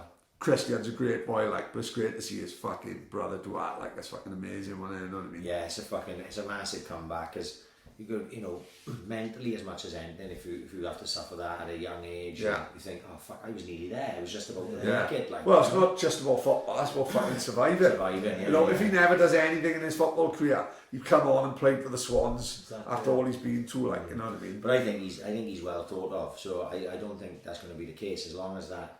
You know, he's fucking healthy and everything. I think he's going to be in and around there. For, you know, the way they're looking at him. I don't think they're putting him there as a token gesture. Like, No, far from you know what it. I mean, he's there because he deserves to fucking be there. Like, so, you know, it's good. It was nice. It's heartwarming, innit? And especially because we know Marcus. We worked with Marcus for years and that. So, you know, it was. It's nice anyway. It's happy time to be a Swans fan. For Of course it is. You Yeah, know what I yeah. mean? Not so much doom and gloom, and you know, like we've talked about in the past, no one slags the fucking owners when Swans are doing well. Exactly, of no course one's, it is, yeah. no one's shouting Yanks out. Yeah, no, when Swans exactly. are doing well. But if we lose 4 games on a trot, Oh, we there'll fickle as fuck. There'll be Yeah. fucking riots outside the stadium and all that, Yeah. and like, you know, fucking every cunt out, like, you know. But it is just the way it is. It's football culture, and especially with social media these days, everyone got a fucking opinion. Oh, yeah. And oh my god, again and again on Swans with the Twitter fans. Oh my god, People go, I yes. can't cope. Honestly, I can't cope. I'd rather not discuss it, like. No, I don't even think they deserve to be discussed. No. It's just fucking mind-boggling shit all the fucking time that he managed to stay away from now. Like, fuck it. I pick my phone up and I go, oh, what is this? What is it? Oh, fuck it. I'm not getting involved anymore, like, you know? It's the same with boxing. There's some guy giving Enzo shit again about having a bad back, right? And who clicks on this guy's profile? It's a total fake profile, and all he does is slag people off. Now, in all fairness to Enzo, you'll put on when he's training. Well, I think it's good to see what, like, that Lucy fucking, not good to see, but he's an ex-world champion, and he's telling you... He's talking honestly. He's honestly telling you how he's suffering training because of an injury that he got, like, which anyone could have it, whether you're fat, thin, fit, unfit, and he's telling you the truth, which Enzo is honest as fuck on Twitter, and he's great, like, and then you got some random audible fucker giving him shit, saying he should man up and all that. How can you man up with a bad back? Have you had any shit like that? No, not really, to be No? honest. Yeah, waiting for it though. You might go after the weekend, No, like your profile's going to go up again. I'm good mates with the 11s from as well. He's one of my best mates, like, and obviously he had a bit of bad luck when that Mike Tower. Of course, yeah. And he went through a really bad time. There was people on Twitter are giving him, calling him like How was that his all fault? names It's and just a fight. just like rinsing him, giving him bad names, saying it's all your fault. No, and he sort of, in the end, he had to come off for a while. His advice. That's to come off fucking social sad, media. isn't it? Yeah. So you know, it's good and bad to social media. Of course it is, yeah. Yeah. Sad. Yeah, I've only got to say one thing wrong and I get fucking slaughtered. Right, seriously. Nicky, Fran and Stacey. They listen to this just to give me shit. Yeah. If I mispronounce something half, then I got it. I'll have it tomorrow. Fucking, I'm worn out with it all last week and they was fucking giving me grief. Fucking, I look at Nicky Fran, he's messaging me like 4:45 in the morning, like, giving me shit. Yeah. Oh, Nick, have a fucking day off, you can't. You know what I mean? It's become like a thing now. If I do anything wrong, I say anything wrong. Any stuff is Oh, gone. Yeah. And there's plenty of those as well. You should have seen how many turns it took me to do the intro today. No. I don't know what it was. Normally I when I do the intro, I got to do It's the hard, isn't it? advertising and stuff. Yeah. I normally just sit there banging out in one. Because I've been, been doing it a little while. I got rhythm of it. Oh, do you think I can do it? And actually, it was nothing to do with your name or anything like that. I didn't even get that far. I was like, oh fuck, I'm not doing that. Fuck, I got that far for fuck's sake. And I just fucked it up a load, because you're not professional, are you? You know what I mean? I just stepped out the taxi. I had fucking tea. And then I was going to take my boy training. And I was trying to rush it in before I took him training. Because I knew I wouldn't have time when I came Think back. you have to say it, then you don't say it. I should have said that, Yeah. you're going to go back, and I'm like, oh God, Boss Brewery, you're going to kill me if I don't mention this and that, and fucking hell, he thinks my fucking head's gone. You know what I mean? And then the more I was thinking about it, the more I was fucking it up, like, and then I got that in the end, like, but there we go. Did you watch Yard and Kovalev on the weekend? Yes, I did actually. I watched, I've been on holiday in Cyprus last week, like. I thought I see you new trade, yeah. But well, never story this. We booked it with my cousin like before we had this fight announced. Of course, it would never have looked at him no, before. so would it's it? supposed to be Yeah. a bit of a party all day, to be honest. Of course, but, yeah. Obviously, he comes from a boxing background, Luca, and we just knocked it down and made it a bit of a training camp. It was only 4 days away, like. So on the way back, we from the airport, the Kovalev yard fight was on. So I was watching on my phone as we were travelling back. Like it was a great fight, to be honest. It was a good little scrap. Obviously, we found out a bit more about Yard. He's got a hell of a chin. Like I don't think Kovalev hits as hard as he used to. No, I agree. Yeah. But Yard proves he can mix it with the likes of Kovalev and world level fighters. Yeah. I think the gamble did work, didn't it? Yeah. Because his stock hadn't gone down. It started losing, because you look at me, just take me as an example. I had no time for Yard at all. I thought he was completely undeserving of fighting for the world title, because who'd he beat to get there? Like, and I thought going there, he was just going to get dominated by Kovalev. Like, but he held his own all the way through. Like, he didn't win a lot of the rounds, but he held his own. And that 8th round, he had Kovalev. One punch away, really. Really. If you watch your back as well, like if I was in the UK, like if some Probably could have stopped. I thought seen that. Lesser stoppages now, like. Because Buddy McGirt said to him in the corner, didn't he? You know, if you don't show me something, I'm going to pull you out. And then Kovalev, and he was like the Undertaker. He just come from, and he was outstanding in the 9th round. I think Yard had blown himself up. Yeah, definitely. But Kovalev's job is key to it. And the longer the fight went on, because Yard wasn't slipping and sliding as much, he just catching with it. But I thought, like, there was a point as well, I think, after the 9th going into the 10th, and I'd seen the way Kovalev had come back, I was like, maybe Yard will just sort of try and, he knows he's going to lose and just seed out the 12 rounds, but he didn't. He's just give him fucking tons of credit. Exhausted at the end, wasn't he? Yeah. Because it was a bit of a jab with but he went for it, like, he was having a go, he was trying to knock Kovalev out, you know, and then walked on. Did you take your first world title shot in Russia? Didn't you take some guts? Yeah, of course, yeah. Did you see him, different side to him in interviews as well? He was quite calm and then showing a bit different character. I think, like, I think Tunde, I think he tries to just get a rise out of everyone, I think, and take it away from him, I think, but sometimes it comes across wrong. It comes across cringeworthy a lot of times. Yeah. You know, I seen interviews with him, and there was a lot of domestic fights for him. I don't even mean Boazzi, but it was like Callum Johnson, Frank Boglioni, Hosea Burton, and he was like, no, well, you know, and it was like, it always seemed to be some sort of excuse where he wouldn't fight them. And I didn't think that fight would happen, to be honest, when they go down and say, I can't see that. I envisioned that like Yard would pull out the bit or something like that. But, you know, fair play, like I said, all the credit in the world. Like, I looking at him completely differently now, like, you know. I just thought he was all like, you know, he's in the gym doing all the pad work, like maybe and the fucking lions in a camp and all that bollocks, and I was like, no, this is all fake, like this isn't real, like, you know, but look, he can fight, and that shown that at the weekend, and they say took me by surprise, but fucking I actually really enjoyed it. I was rooting for him then, like, you know what I mean, when I realised he was, you know, I had it wrong. As well, like. How do you manage? Well, we were saying it was on Cyprus. Do you take pads out with you and find a gym out there? Or? We took boxing gloves and pads up there. Obviously, I was getting up at 5 in the morning, 6 o'clock in the morning, just to go for a run down the beach, just diving straight in the sea and a bit of recovery. And we just found like a bit of a tennis court, really, just doing loads of pads in the sun, 32 degrees in the head. Facts have worked out, actually. It could be the perfect. Well, what I'm saying is, ideally, you would have liked to have had that a week after the fight. But as it happens, mate, just moving into fight week. Doing that out there, taking the edge off. And like, it's lovely weather. A few weeks before, like, I was like, I suppose I'd just went in flat out to training camp, and I know I'm like, they're just going all guns blazing, and I just feeling a bit tired, you know, like, I've don't want to peak too early, and I went on holiday and obviously did my training camp out there. And I come back now with a bit of refreshed, ready to go again. Like, nice and tan for the SLC cameras. Charlie, come on, please. Looking great. So it's definitely done me the world of good, to be honest. Like, so. I'm picturing Angelo like Nigel Benn. Where did he used to train? Tenerife. And he's running up the hills in the sun. Pat Tit, the Essex gangster.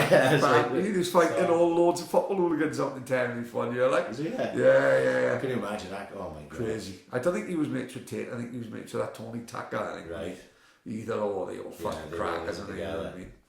So, fucking party. Nice to do a little camp abroad every camp. Yeah, problem is now, this works now. Yeah. You've got to fucking weigh up the Cyprus He's I guess, a little phone call with sponsors. Only 4 nights, like. Don't worry about the strength and conditioning. We got a pathos. You know what I mean? How do you go about cultivating your sponsors? Do they come to you? Do you go to them?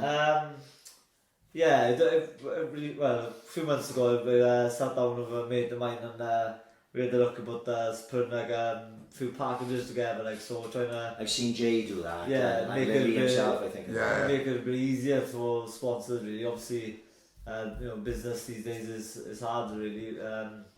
Because your business is not doing so well and stuff like that. So trying to make it as worthwhile as they can. Like, I mean, it's just like. I have a monthly packages. I'll come on board for 3 months, 6 months, and right, there you go. have like different options. Like, so you can either just have social media shout outs, or you can have your logos on my kit and training gear. Or I've recently done a website as well. Like, so you can be plastered all over that as well. Like, so yeah, so just putting different options together to see which ones. You fancy, really, do you know what I mean? I think an absolute likeable guy who obviously a likeable, well-liked guy, like, you know what I mean? I think that helps massively, doesn't it? You know, people feel. And then if sponsors can see, Angelo got 150 people over here in the crowd, you know what I mean? And that. That helps as well. Like, it's the working down the Robert Davis gym as well. Like, there's a lot of business people like go there, like, so kind of work together in the community. Like, we've got like likes of RCS clothing. They do like a lot of like gym gear and stuff like that. So everyone in the gym goes to them, supports them, like, and then obviously he sponsors like a few gym events. It's like a big circle. It's a really good community. Everyone trying to help each other out. When you're in the gym, are you taking classes and PT and? So taking classes, doing like a few one-to-ones. So obviously coming off the milk, I needed to find a bit of money just to take me over as well, and just being in the gym environment, and keeping myself fit. In the meantime as well, you know. So. Just constantly living in the gym, really. You've got to be looking at that after a boxing career, personal training. 100%, yeah. So I've got like a little small business, if you like, now. Obviously, I've finished clients now to concentrate on the next 2 weeks now, preparation. But they're all understanding, they're all supporting me, and I've built like a good following down that gym as well, you know. So everything's going perfect, really. Oh, fucking that'd be amazing when personal training's made for yourself, Yeah. So, it's all good so far. Oh, fucking great stuff. I gotta ask you, have you seen the Untold Truth AJ interview? Yeah, when he slags off Lennox Lewis. Yeah. Do you think it was planned before? I know. The glasses. I know. Incredible woman. And she, good lord. She'd be doing burpees as a man, chicken nuggets and chips. She asked them quite tough questions. I thought she done really well, to be honest. Like, she didn't back down from anything. No. And she didn't, when he slagged, when he said he got caught by a lucky punch, she said, well, I probably disagree with that. Like, it was more than one punch. It wasn't nothing lucky about that. No, it wasn't nothing lucky about that performance. He's on about the one that clipped him behind the ear and ruined his equilibrium. Yeah. The rest of the fight. He's like laughing some of the questions off a bit, to me. It's hard to gauge AJ because he spends so long as like this media trained robot. Where everything is like fucking stay humble and all his bollocks, and you know that's not really how he feels. Yeah. You just want him, at least with Tyson Fury, you know you're gonna get some bullshit from him, but it's coming. No one's telling him what to say. You know what I mean? Like with AJ, he's trying to stick to like a script, isn't he? But this was a little bit more. When I watched it felt a little bit less like scripted. Well, could you see him going, look, fuck this from now on? It's got to be my way now. Like he's been built up. He hadn't put a foot wrong. Say like on sort like whatever he said in any interview. Maybe it's a case of him taking power back from Eddie Hearn a little bit now, going, you know. What I do notice is like let's say for argument's sake we are talking now and I say something to you, you'll answer me immediately. He does that little hesitation. Oh, that's like the fucking hamster wheels going round in his head. Like, what's the correct answer? Like, you know what I mean? I'd like to see him just go, oh no, Joe, I'll fuck Tyson Fury and fuck Deontay Wilder. I'll smash him up. You'd rather that, wouldn't you? You'd rather him be a bit more honest. But I thought it was interesting. I don't really understand the Lennox Lewis thing. You know, but maybe Lennox Lewis, straight after the fight, Lennox Lewis said he should have got rid of Robert McCracken. See, right. That's where it basically comes from. There's been something before, isn't there? I think because Lennox pundits in America, doesn't he? Yeah, and he also tries to get involved with a lot of camps. If you remember, he got involved with David Price. Yeah, I've seen a video of him showing Deontay Wilder Wilder the jab. It's really interesting because he's in like a car park. Yeah. And he's showing Deontay Wilder out the jab. And I'm thinking, that's fucking pretty cool, like, you know what I mean? Like AJ and David Price have had a few differences, like saying are they really, put him down and sparring and stuff like that, like, and I think like you said, Lennox Lewis has put his toes into David Price. Yeah, of course he did, yeah. So maybe there's history there, you know what I mean? And because just when you see AJ says Lennox Lewis is a clown, if you've got no background knowledge, it's AJ on, I don't know, like, you know, if you don't read into anything properly, like, clickbait, clickbait, that's why I wanted to listen. It was a stranger, no? Yeah. It was a stranger, but then anything, was that planned a little, like? Don't know, you do think, oh, well, where did that come from? So far left field, like, you think? Yeah. I don't know. Like I say, I think Lennox is probably one of them that he can't let go fully. Like, of course he can. You know what I mean? Yeah. So if AJ had turned on and gone to Lennox at the start of his career, Lennox, I want you. You know, I've got my trainers here, but can I ring you for advice every now and again? Yeah.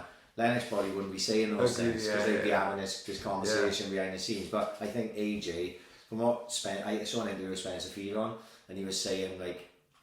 Lennox wanted to be involved with AJ early on, and AJ went to, like, I know it was America or Jamaica or what, to like train with Lennox, and then nothing came of it, and he came back here and was with Tony Sims originally, if you remember. That's right, but he was always with McCracken. Yeah, but I think the plan was for Sims to take the first 5-6 fights, like, you know what I mean? And then he was with Ron McCracken.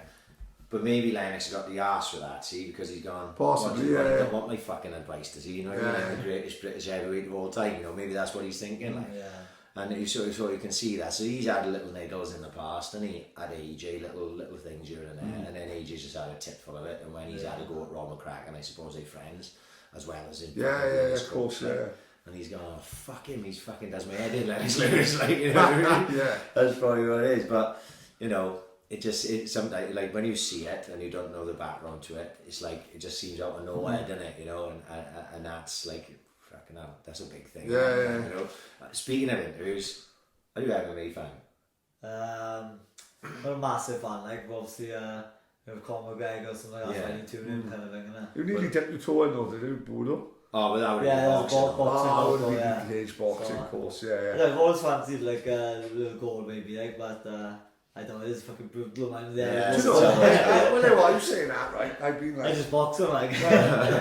Northern Nights of the Budo, like, I've seen, like hundreds of shows over the years since he was a kid, you know? And then Northern Night of the Budos would happen, you'd have the cage boxing, which you've seen all your life, and then it is what it is, it's fucking brutal sport, of course it is, but civilised, you know, right? As a fighting sport. I know when the MMA comes on, it is fucking crack as mine. When he was that close and his blood coming up, I'm sure. Liam Bennett, when he fought, maybe in the time I met you there, I think he fought Leon Hawkins, didn't he? Because like, his opponent dropped out late. I can't remember if it was supposed to be the night he was supposed to fight Lily, and then Lily couldn't fight because his missus had a baby. It might have been that night. Anyway, he dropped elbows down like that, and my judge's table was here, and it basically was where Paddy was. Like, and next thing, this blood shot out of Leon Hawkins' head and soaked my table like a line of fucking straight down on the deck. Like, I missed me, completely missed me. Like, so, no, I had my scorecards and everything. Fucking, so there was blood all lying down there. Oh, we're not going to need these scorecards. That one, like. But it is, you know, a brutal sport. And the same with the bare knuckle. When I've seen the bare knuckle, you hear every punchline. Yeah, I haven't been to a show yet. I was telling Lily the other day, like, I would love to go and see one show. It looks exciting, like, you know.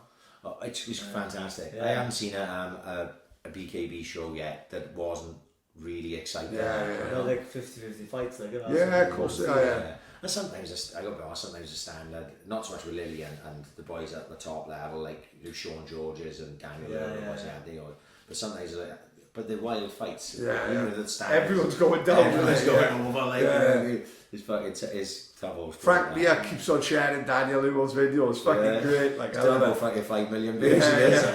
Yeah. But it's doing well, like. Brilliant. Yeah. And I seen he got a fight coming up soon, hasn't he? Yeah. I missed the dates on that, but I did see he's got a fight coming up soon. He didn't fight that Macintosh in the end, did he? No, that Macintosh pulled out, and another guy jumped in. He stopped him, because that was a while back. Yeah. Then, because that Macintosh was a pro, wasn't he? Did he fall? Yeah. He pulled out on a day, and they got another guy to come in. Daniel flattened him in about a minute and a half.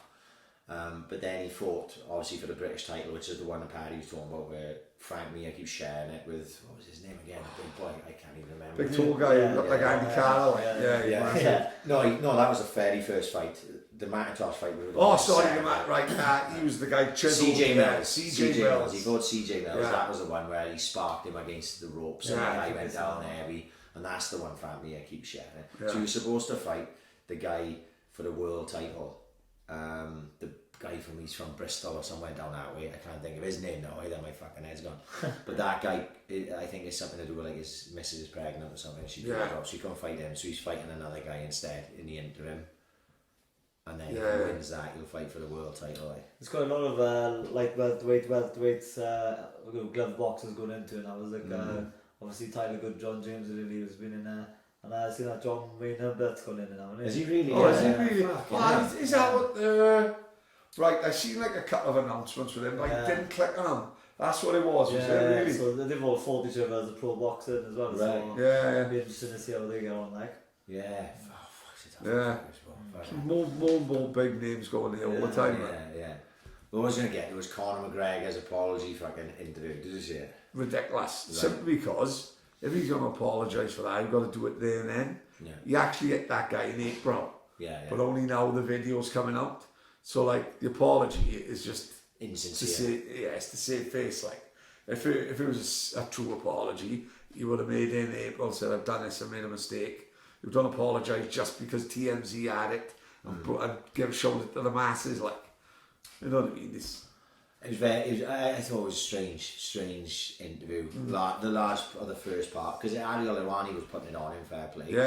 And he didn't want to answer he didn't want to talk about it, did he? He was like, no, I'm just trying to make changes in my life and fucking hell, it's like.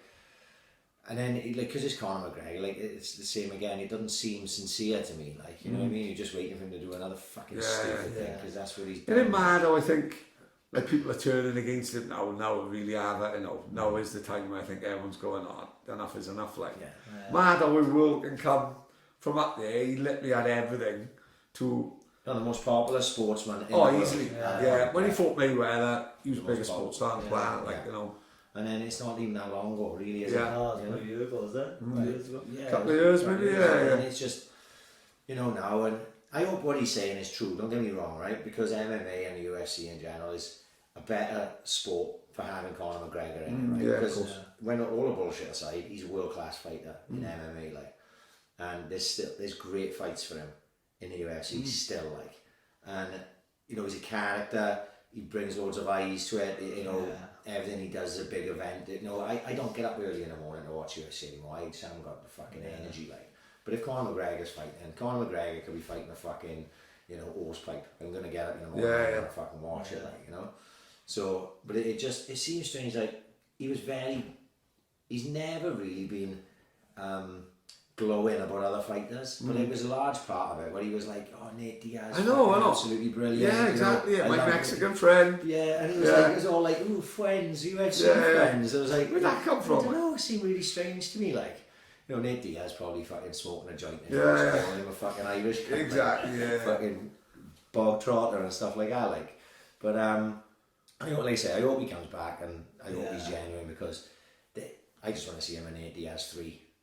I don't give a fuck about anything else. I think that is the fight that, whether it'll happen, I don't know, but that's the one that makes sense. Yeah, I think so. I think it'll be up there with the biggest fights of all time. Really? Pay-per-view wise, because look at the first two. I think if talking without looking at the facts of it now, but I think if you looked at maybe not the first Diaz fight, but the second Diaz fight is probably the biggest pay-per-view UFC. Yeah, true. I would say be there or thereabouts. Yeah, you know what I mean?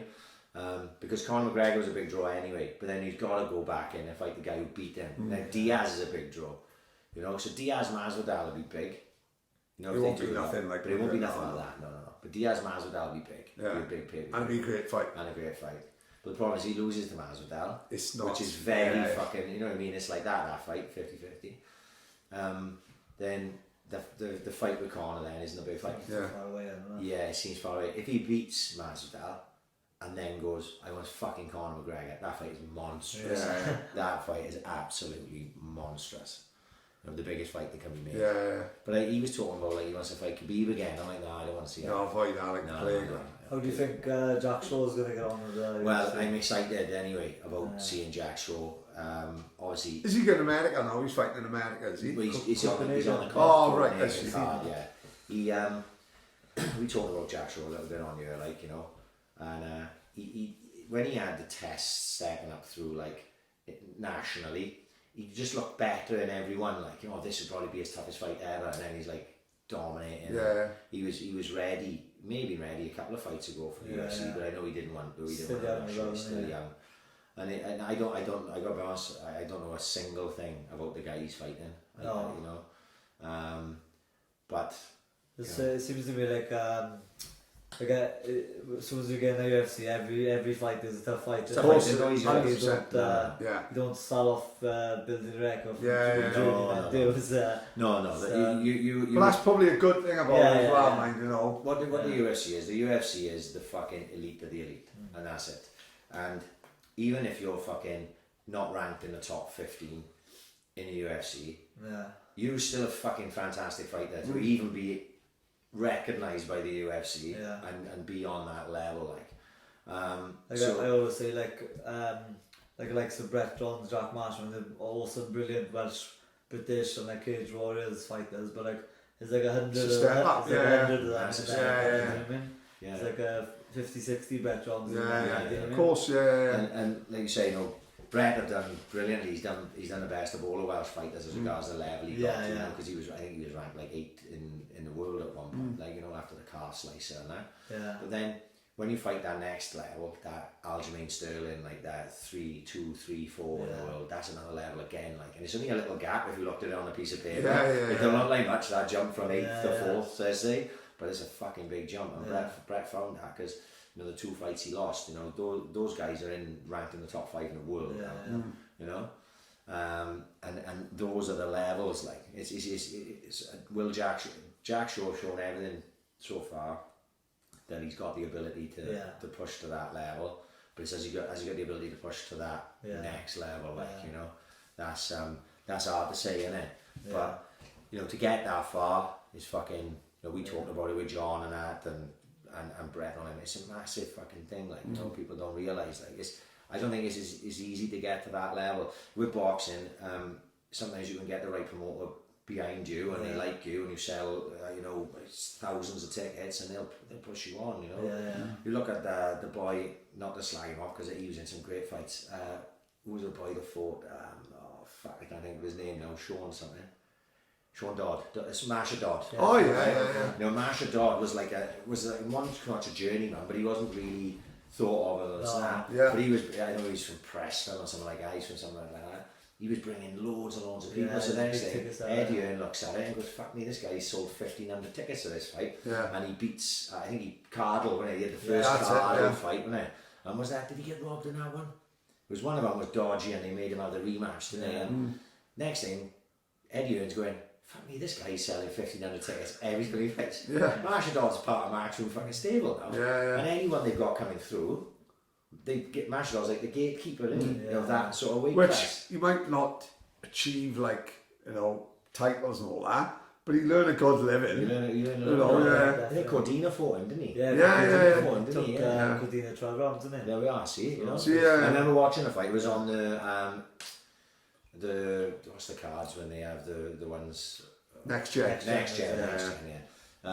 It was on the next gen card, wasn't it? And I remember Cordina was levels above him skill wise, But he knew early, like, the martial art was durable. He was Yeah, going to yeah. be there for all of it. Like, it was, you know, you see someone like that, and say, that's what I'm getting at. Like, maybe martial art shouldn't be at that level, really speaking, but because he can sell tickets, and because so you got to with the UFC, they don't give a fuck about none of that. You know, if you've got good publicity like the Conor McGregor and you sell pay-per-views that way, then but you know, you've got to have the ability to be at that UFC level. Like, that's why it's monopolised the way it is. The split in between the two sports, like, is amazing. Yeah. I think that's what we saw was, like, boxing, like, was very much resting on their laurels before the UFC come along, and you know, it was, you know, it got a bit stale, didn't it? And then, like, I remember. Well, some of those you remember the Friday night fights. Yeah. It was fucking old school, and it was like, Leisure say what you want about Eddie Hearn, he brought it into the fucking, he brought it kicking mainstream. and screaming into the fucking modern age, didn't he? Yeah. You know, whether you like, don't get me wrong, we always say go and support the shows like next week rather than fucking Millennium Stadium for fucking £100 a ticket. However, let's be realistic. People treat them as a night out, don't they? And they care more about fucking Sweet Caroline than they do the undercard of Joshua. They got casual. Exactly. You know, they are the people who bring in all the fucking money, innit? Yeah. You know what I mean? When they fell in Millennium and fucking Wembley and fucking Madison Square Garden, the casual fans are the ones fucking bringing all the money in. That's why when they get a fight, they're like yourself, bringing 200, you're like, fucking hell. That's unheard of, fucking, you know, for smaller shows and all that. What the UFC did well is basically they took a pro wrestling promotional look of things. They made you care about the fighters, like, so they do the countdown shows and all this and that, and they Embedded is great. They build the fighters up, like, you know, and not so much they pit them against each other, but they showing you everything about them, so you care then. So, like, you're a fan of you know, Masvidal at the minute, innit? You're a fan, so you're excited to watch those guys, and then on top of that, then when you go down the card, there may be two guys you've never heard of, right? But you're looking at them, they're evenly matched. There's no, like you said, there's no such thing as easy fight. You're not going to see like a 4-rounder in boxing where you've got a guy who's just there to fucking make his way through the 4 rounds, and then you've got a guy who's 1-0 or 2-0, and he's you don't see that. I saw this card the weekend, sounds so fucking good. Yeah, because it's all 50-50 fights. And under that, even the names I didn't list, there's decent fights under that as well. You know, I think it starts at 6 on Sky, but then it goes to pay-per-view at like I don't know, 7 or 8 or whatever maybe. You know, so when you look at it and you go, "Oh yeah, that's a fucking decent fight." You know, I'd expect Cordina to beat Gavin Gwynn. I don't know much about Gavin Gwynn, like, but it'd be interesting fight. Like, Gavin Gwynn's got a good engine on him. He's coming forward aggressive. I think Cordina's a bit too accurate and a bit too cute. I mean. Yeah. And then you've got Buatsi against Ryan Ford, and I think that's for the British title, if I'm right. So, and you know, Buatsi is talked about at that level up, you know. But that guy, Eddie reckons Buatsi's ready for Kovalev, like, Really? That's not like that. The way he phrased it was ready for that Kovalev, you know, because obviously what he saw with yards, if he ends up Buatsi would beat that, but he's not giving, that'd be an interesting fight. I think he's taking his time with Buatsi. That's why he's fighting Ryan Ford, and then there'll be gradual steps. Buatsi against Yard would be good for like European title or something like that. I don't see him ever doing it though, unless it's for a world title, like, you know. Why to the cross? If you look at everything that's come with Yard in the past and the way they've managed his career up to this point, his stock is higher than ever now, like you said. So why Buatsi's still down here in his levels, like we know who he is, but you know, Yard on a world level. After the performance on the weekend, he's above Buatsi, you know, and even I could have fucking say that, and you know, because I've never been a Yard fan. So they're not gonna, they don't want that fight anyway, like, I don't think, because Buatsi probably beat him, like, I think he is that good, like, you know, and the other fights like Fury and Povetkin's an interesting fight. Of course it is, really interesting fight. And then the main event is fucking nothing else, is you've got to see Lomachenko. Of course it is, You know, I could watch him every day of the fucking week, you know, got to be. You know, he's got to be one of the greatest boxers of all time, you know, if we're taking his hands. Good juggler, only. Sure, fucking doing everything, like, you know, but they see them, how many kids come jumping out of the crowd with their signing boxing gloves and everything. He's a fucking superstar, absolutely amazing. And he's walking out the York Hall, like, all the paint's coming off the wall. Angelo was here on his changing room. Right, before we fucking have, we've got to go laugh. Fucking Breaking Bad film. I've seen a photo of the two of them in like a river, and I didn't think fuck all of it on Instagram and that. And I didn't see us coming. Did you know it was happening? I haven't seen it, right? No. You like this? Yes, up your street. It's good. I didn't see it coming, no. No. I saw like there was some, it was either a tweet or an Instagram post or whatever, of the two of them together, wasn't it? And everyone was like, oh, what's this, you know, blah, blah. And then all of a sudden, then I'm flicking through Twitter. My worry is, he's fucking dead. Yeah, but he's not going to be in it, is he? Are you sure? No, but he will be in it. Right. But he will be in it in flashbacks. Oh, is that right? I would say.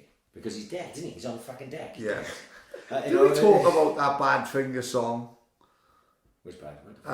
Well, at the end of Breaking Bad, they played Yes, a right. bad thing. Like the song at the end was sung by a Swansea band, and a guy called Pete Ham, he's from Town Hill. Right. Badfinger were made up of Swansea boys, and at the end of Breaking Bad, that was the song they played, "My Baby Blue" or something. And the story behind like Badfinger was crazy. Like they reckoned he was going to be as big as the Beatles. And the manager fleeced him for every penny, and he committed suicide at about 23, 24, like, you know, broke his fucking heart, like, you know, sad, fucking, he lived in fucking Gwent Gardens. Really? Phil Yeah. Miles' old house. Yeah. Great story about Swansea people, not many people know about, like, going to be as big as the Beatles, easily. Get him you on reckon? podcast. Well, he's fucking been dead fucking Oh, 50 right. years. Oh, he can have You know, it. we're struggling with that, like, you know. That's all right. We take him up. Boys in Abbey Flower. I misheard you. I didn't realise he killed himself. Yeah, Yeah. that's me fucked. Crazy story considering he's from Swansea, like, you know. what I Send a mean? text on. But yeah, the film looks amazing, and it's only like it's 11th of October. It's literally on its No own. way. It's not like you got to wait a fucking year. Like you Yeah. have to wait for the Irishman for about fucking months. Oh, awesome. You know, this is like 11th of October. It's out on Netflix. Yeah. You know what I mean? Peaky Blinders, you up to date? I've not even started it. No way. It's been on my list for ages. Peaky Blinders? No, I haven't seen that. You have the time, no. Yeah, no, I've it's got time you to and the busy. gym, Do you, yeah. do you have time for anything outside of training?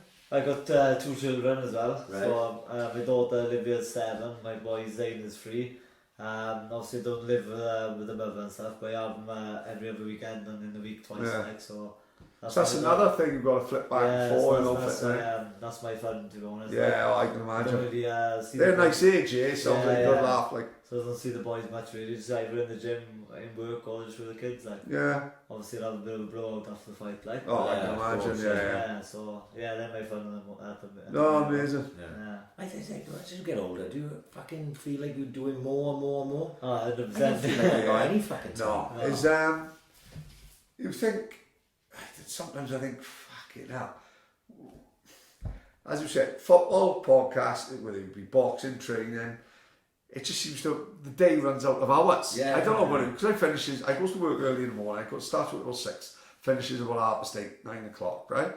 No, my sort of chill out time is about 10 with the computer, with Netflix and my earphones, like, and it just feels a bit too late. Yeah, It's yeah. too late Like for me now. 10 is when I has my sit down and watch something on Netflix, like.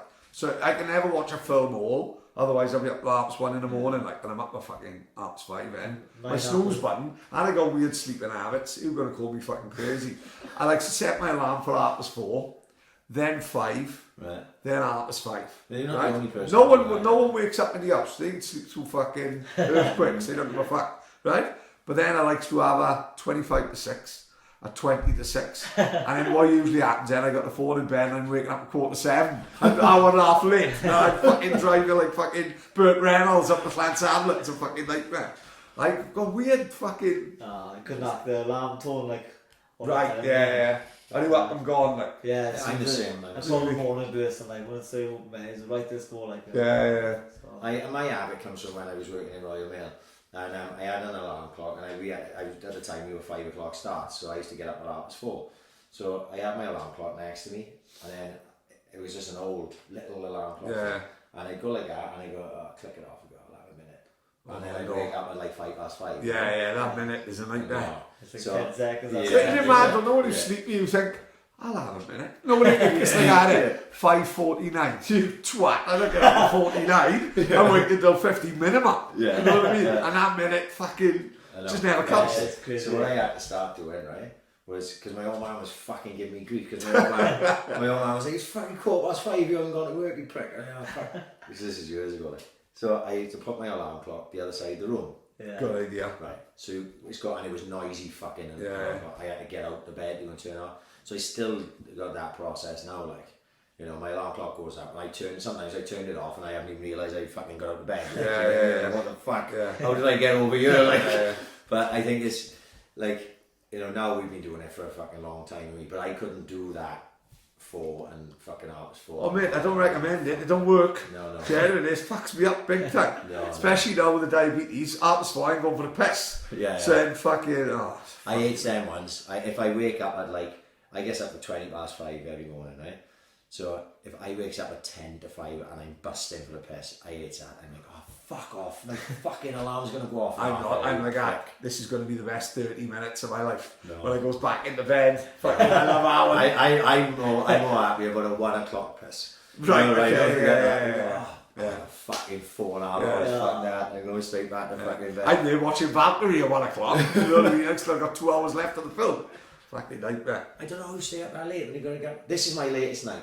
The part, like if I'm working the next day, when we do the podcast, like I was up 5:20 this morning and then fucking flat out until now. And when we go home, and then even then I don't go straight to fucking bed because I got to upload it. I'm up a good 30 to 45 minutes sorting everything out when I get home. So it's my late, and then I get back up 5:20 in the morning, and then I have my longest day in work as well. Right, I see. But it's Friday feeling, you on a crunchy, you don't go fuck. Yeah, and I'm normally quite busy work on a Friday, so time goes quite quick, like, you know, so it's not too bad. But I don't know how you do that. I couldn't think of going home now and going, I'll have an hour now on fucking Netflix. Yeah, so that's a bit chill out, like, I know. Fuck that, I couldn't do it. It's not ideal, like, I read once Margaret Thatcher used to get by on 4 hours a night, like, but I'm not fucking Margaret Thatcher, mate, you know what I mean? Fucking, I don't run in the country. You know what I mean? I can't run my own fucking house. If I fucking run the country, you know what I mean? This lady's not for turning, you know? Right, Hans, let's push you fight. What date is it? And where can you get tickets? 13th of September, so it's 2 weeks tomorrow. Tomorrow. Yeah, so there's not many tickets left on my side, so you're going to get in touch with me on social media, Facebook, Twitter, Instagram. Dragone, Welsh title Dragone 07, is it? On Dragone. Dragone. Oh, shit. There's another one for the boys. There's another one for the boys. Don't forget, it's a Welsh title fight in your own backyard in Swansea in the Leisure Centre, like, on a Friday night. It's fucking perfect for the gang of boys to go down and have a couple of pints, walk over to fucking Wine Street. It's a fucking great night. Yeah. You know what I mean? While I'm at it, I did speak to James and Lily, and he wanted me to say September the 20th, Cardiff Vale Arena. Yeah. Tickets start 30 quid. You can hit him up on Twitter and Instagram. You know where he is. He's always fucking on them. But he did say that he's going to get me and Paddy press passes. No way. Right. Now, if he gets me in press passes, it's all happening. Right. We're going full IFL TV. I just thought he was going with the peasants. No, fuck that. We'd above that now, Pad. I was looking forward to it. Spit on the peasants. Right, go on. Press passes, that's what he told me. No way. He said, I can get you and Paddy press passes. Now, whether he can or not is another thing. Yeah. But I've said it now and it's recorded. But that's what he told me, press passes. Oh, that'd be incredible. We're going up, we take a little camera with us. Yeah. You can be Coogan Cassius. I'll be Umar. Yeah. And we'll have a normal if nothing else. And I know that if he wins that fight on September the 20th, then the big fight, which I'm not going to say no more than that, the big fight is in October. Yeah. So... so quick turnaround there. Quick turnaround, but that's probably what he wants to say. I think he'd fight every week if he had to fight. He would. So if you want tickets for that, they start at 30 quid. It's James Lilly up. He's trying to take a crowd up there. That's the week after you as well, is it? Yeah, straight after, week after. Yeah. So that's it. Is that it? That's great. Yeah, just thank you both for having me on. We talked about doing it, didn't we? We talked about doing it ages ago, and then I had my nose operation. I think this is perfect week before. I think it's great. That's what I said too. Takes my mind on the fight, actually. Just talk fucking come up here, talk a bit of shit, talk about boxing. They say we're not the most knowledgeable guys in the world, but we love boxing.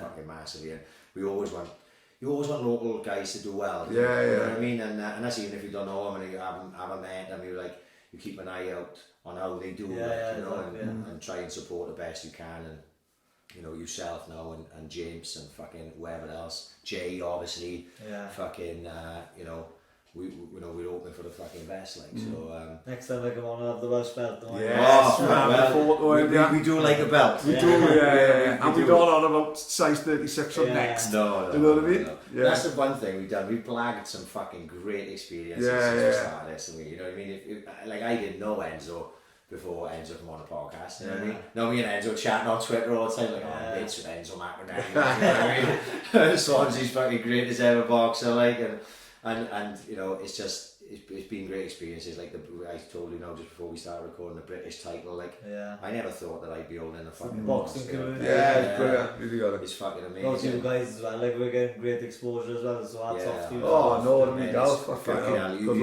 you doing us a favour, we love it, like, you know, and we just wish you all the fucking best and come out on top, and hope I don't run into Toozy now up by my house and he fills me in for not having him on the podcast. Now he told me we will let this tyres We've got this fucking massive Toozy on the back of the plate, like, you know what I mean? Yeah. Anyway, we're going to get the fuck out there. Thank you, Angelo. Yeah, thank you very much. Fucking pleasure. Thank you very much. Thank you. All the best for the title fight, Pad. We out. Yeah. Peace.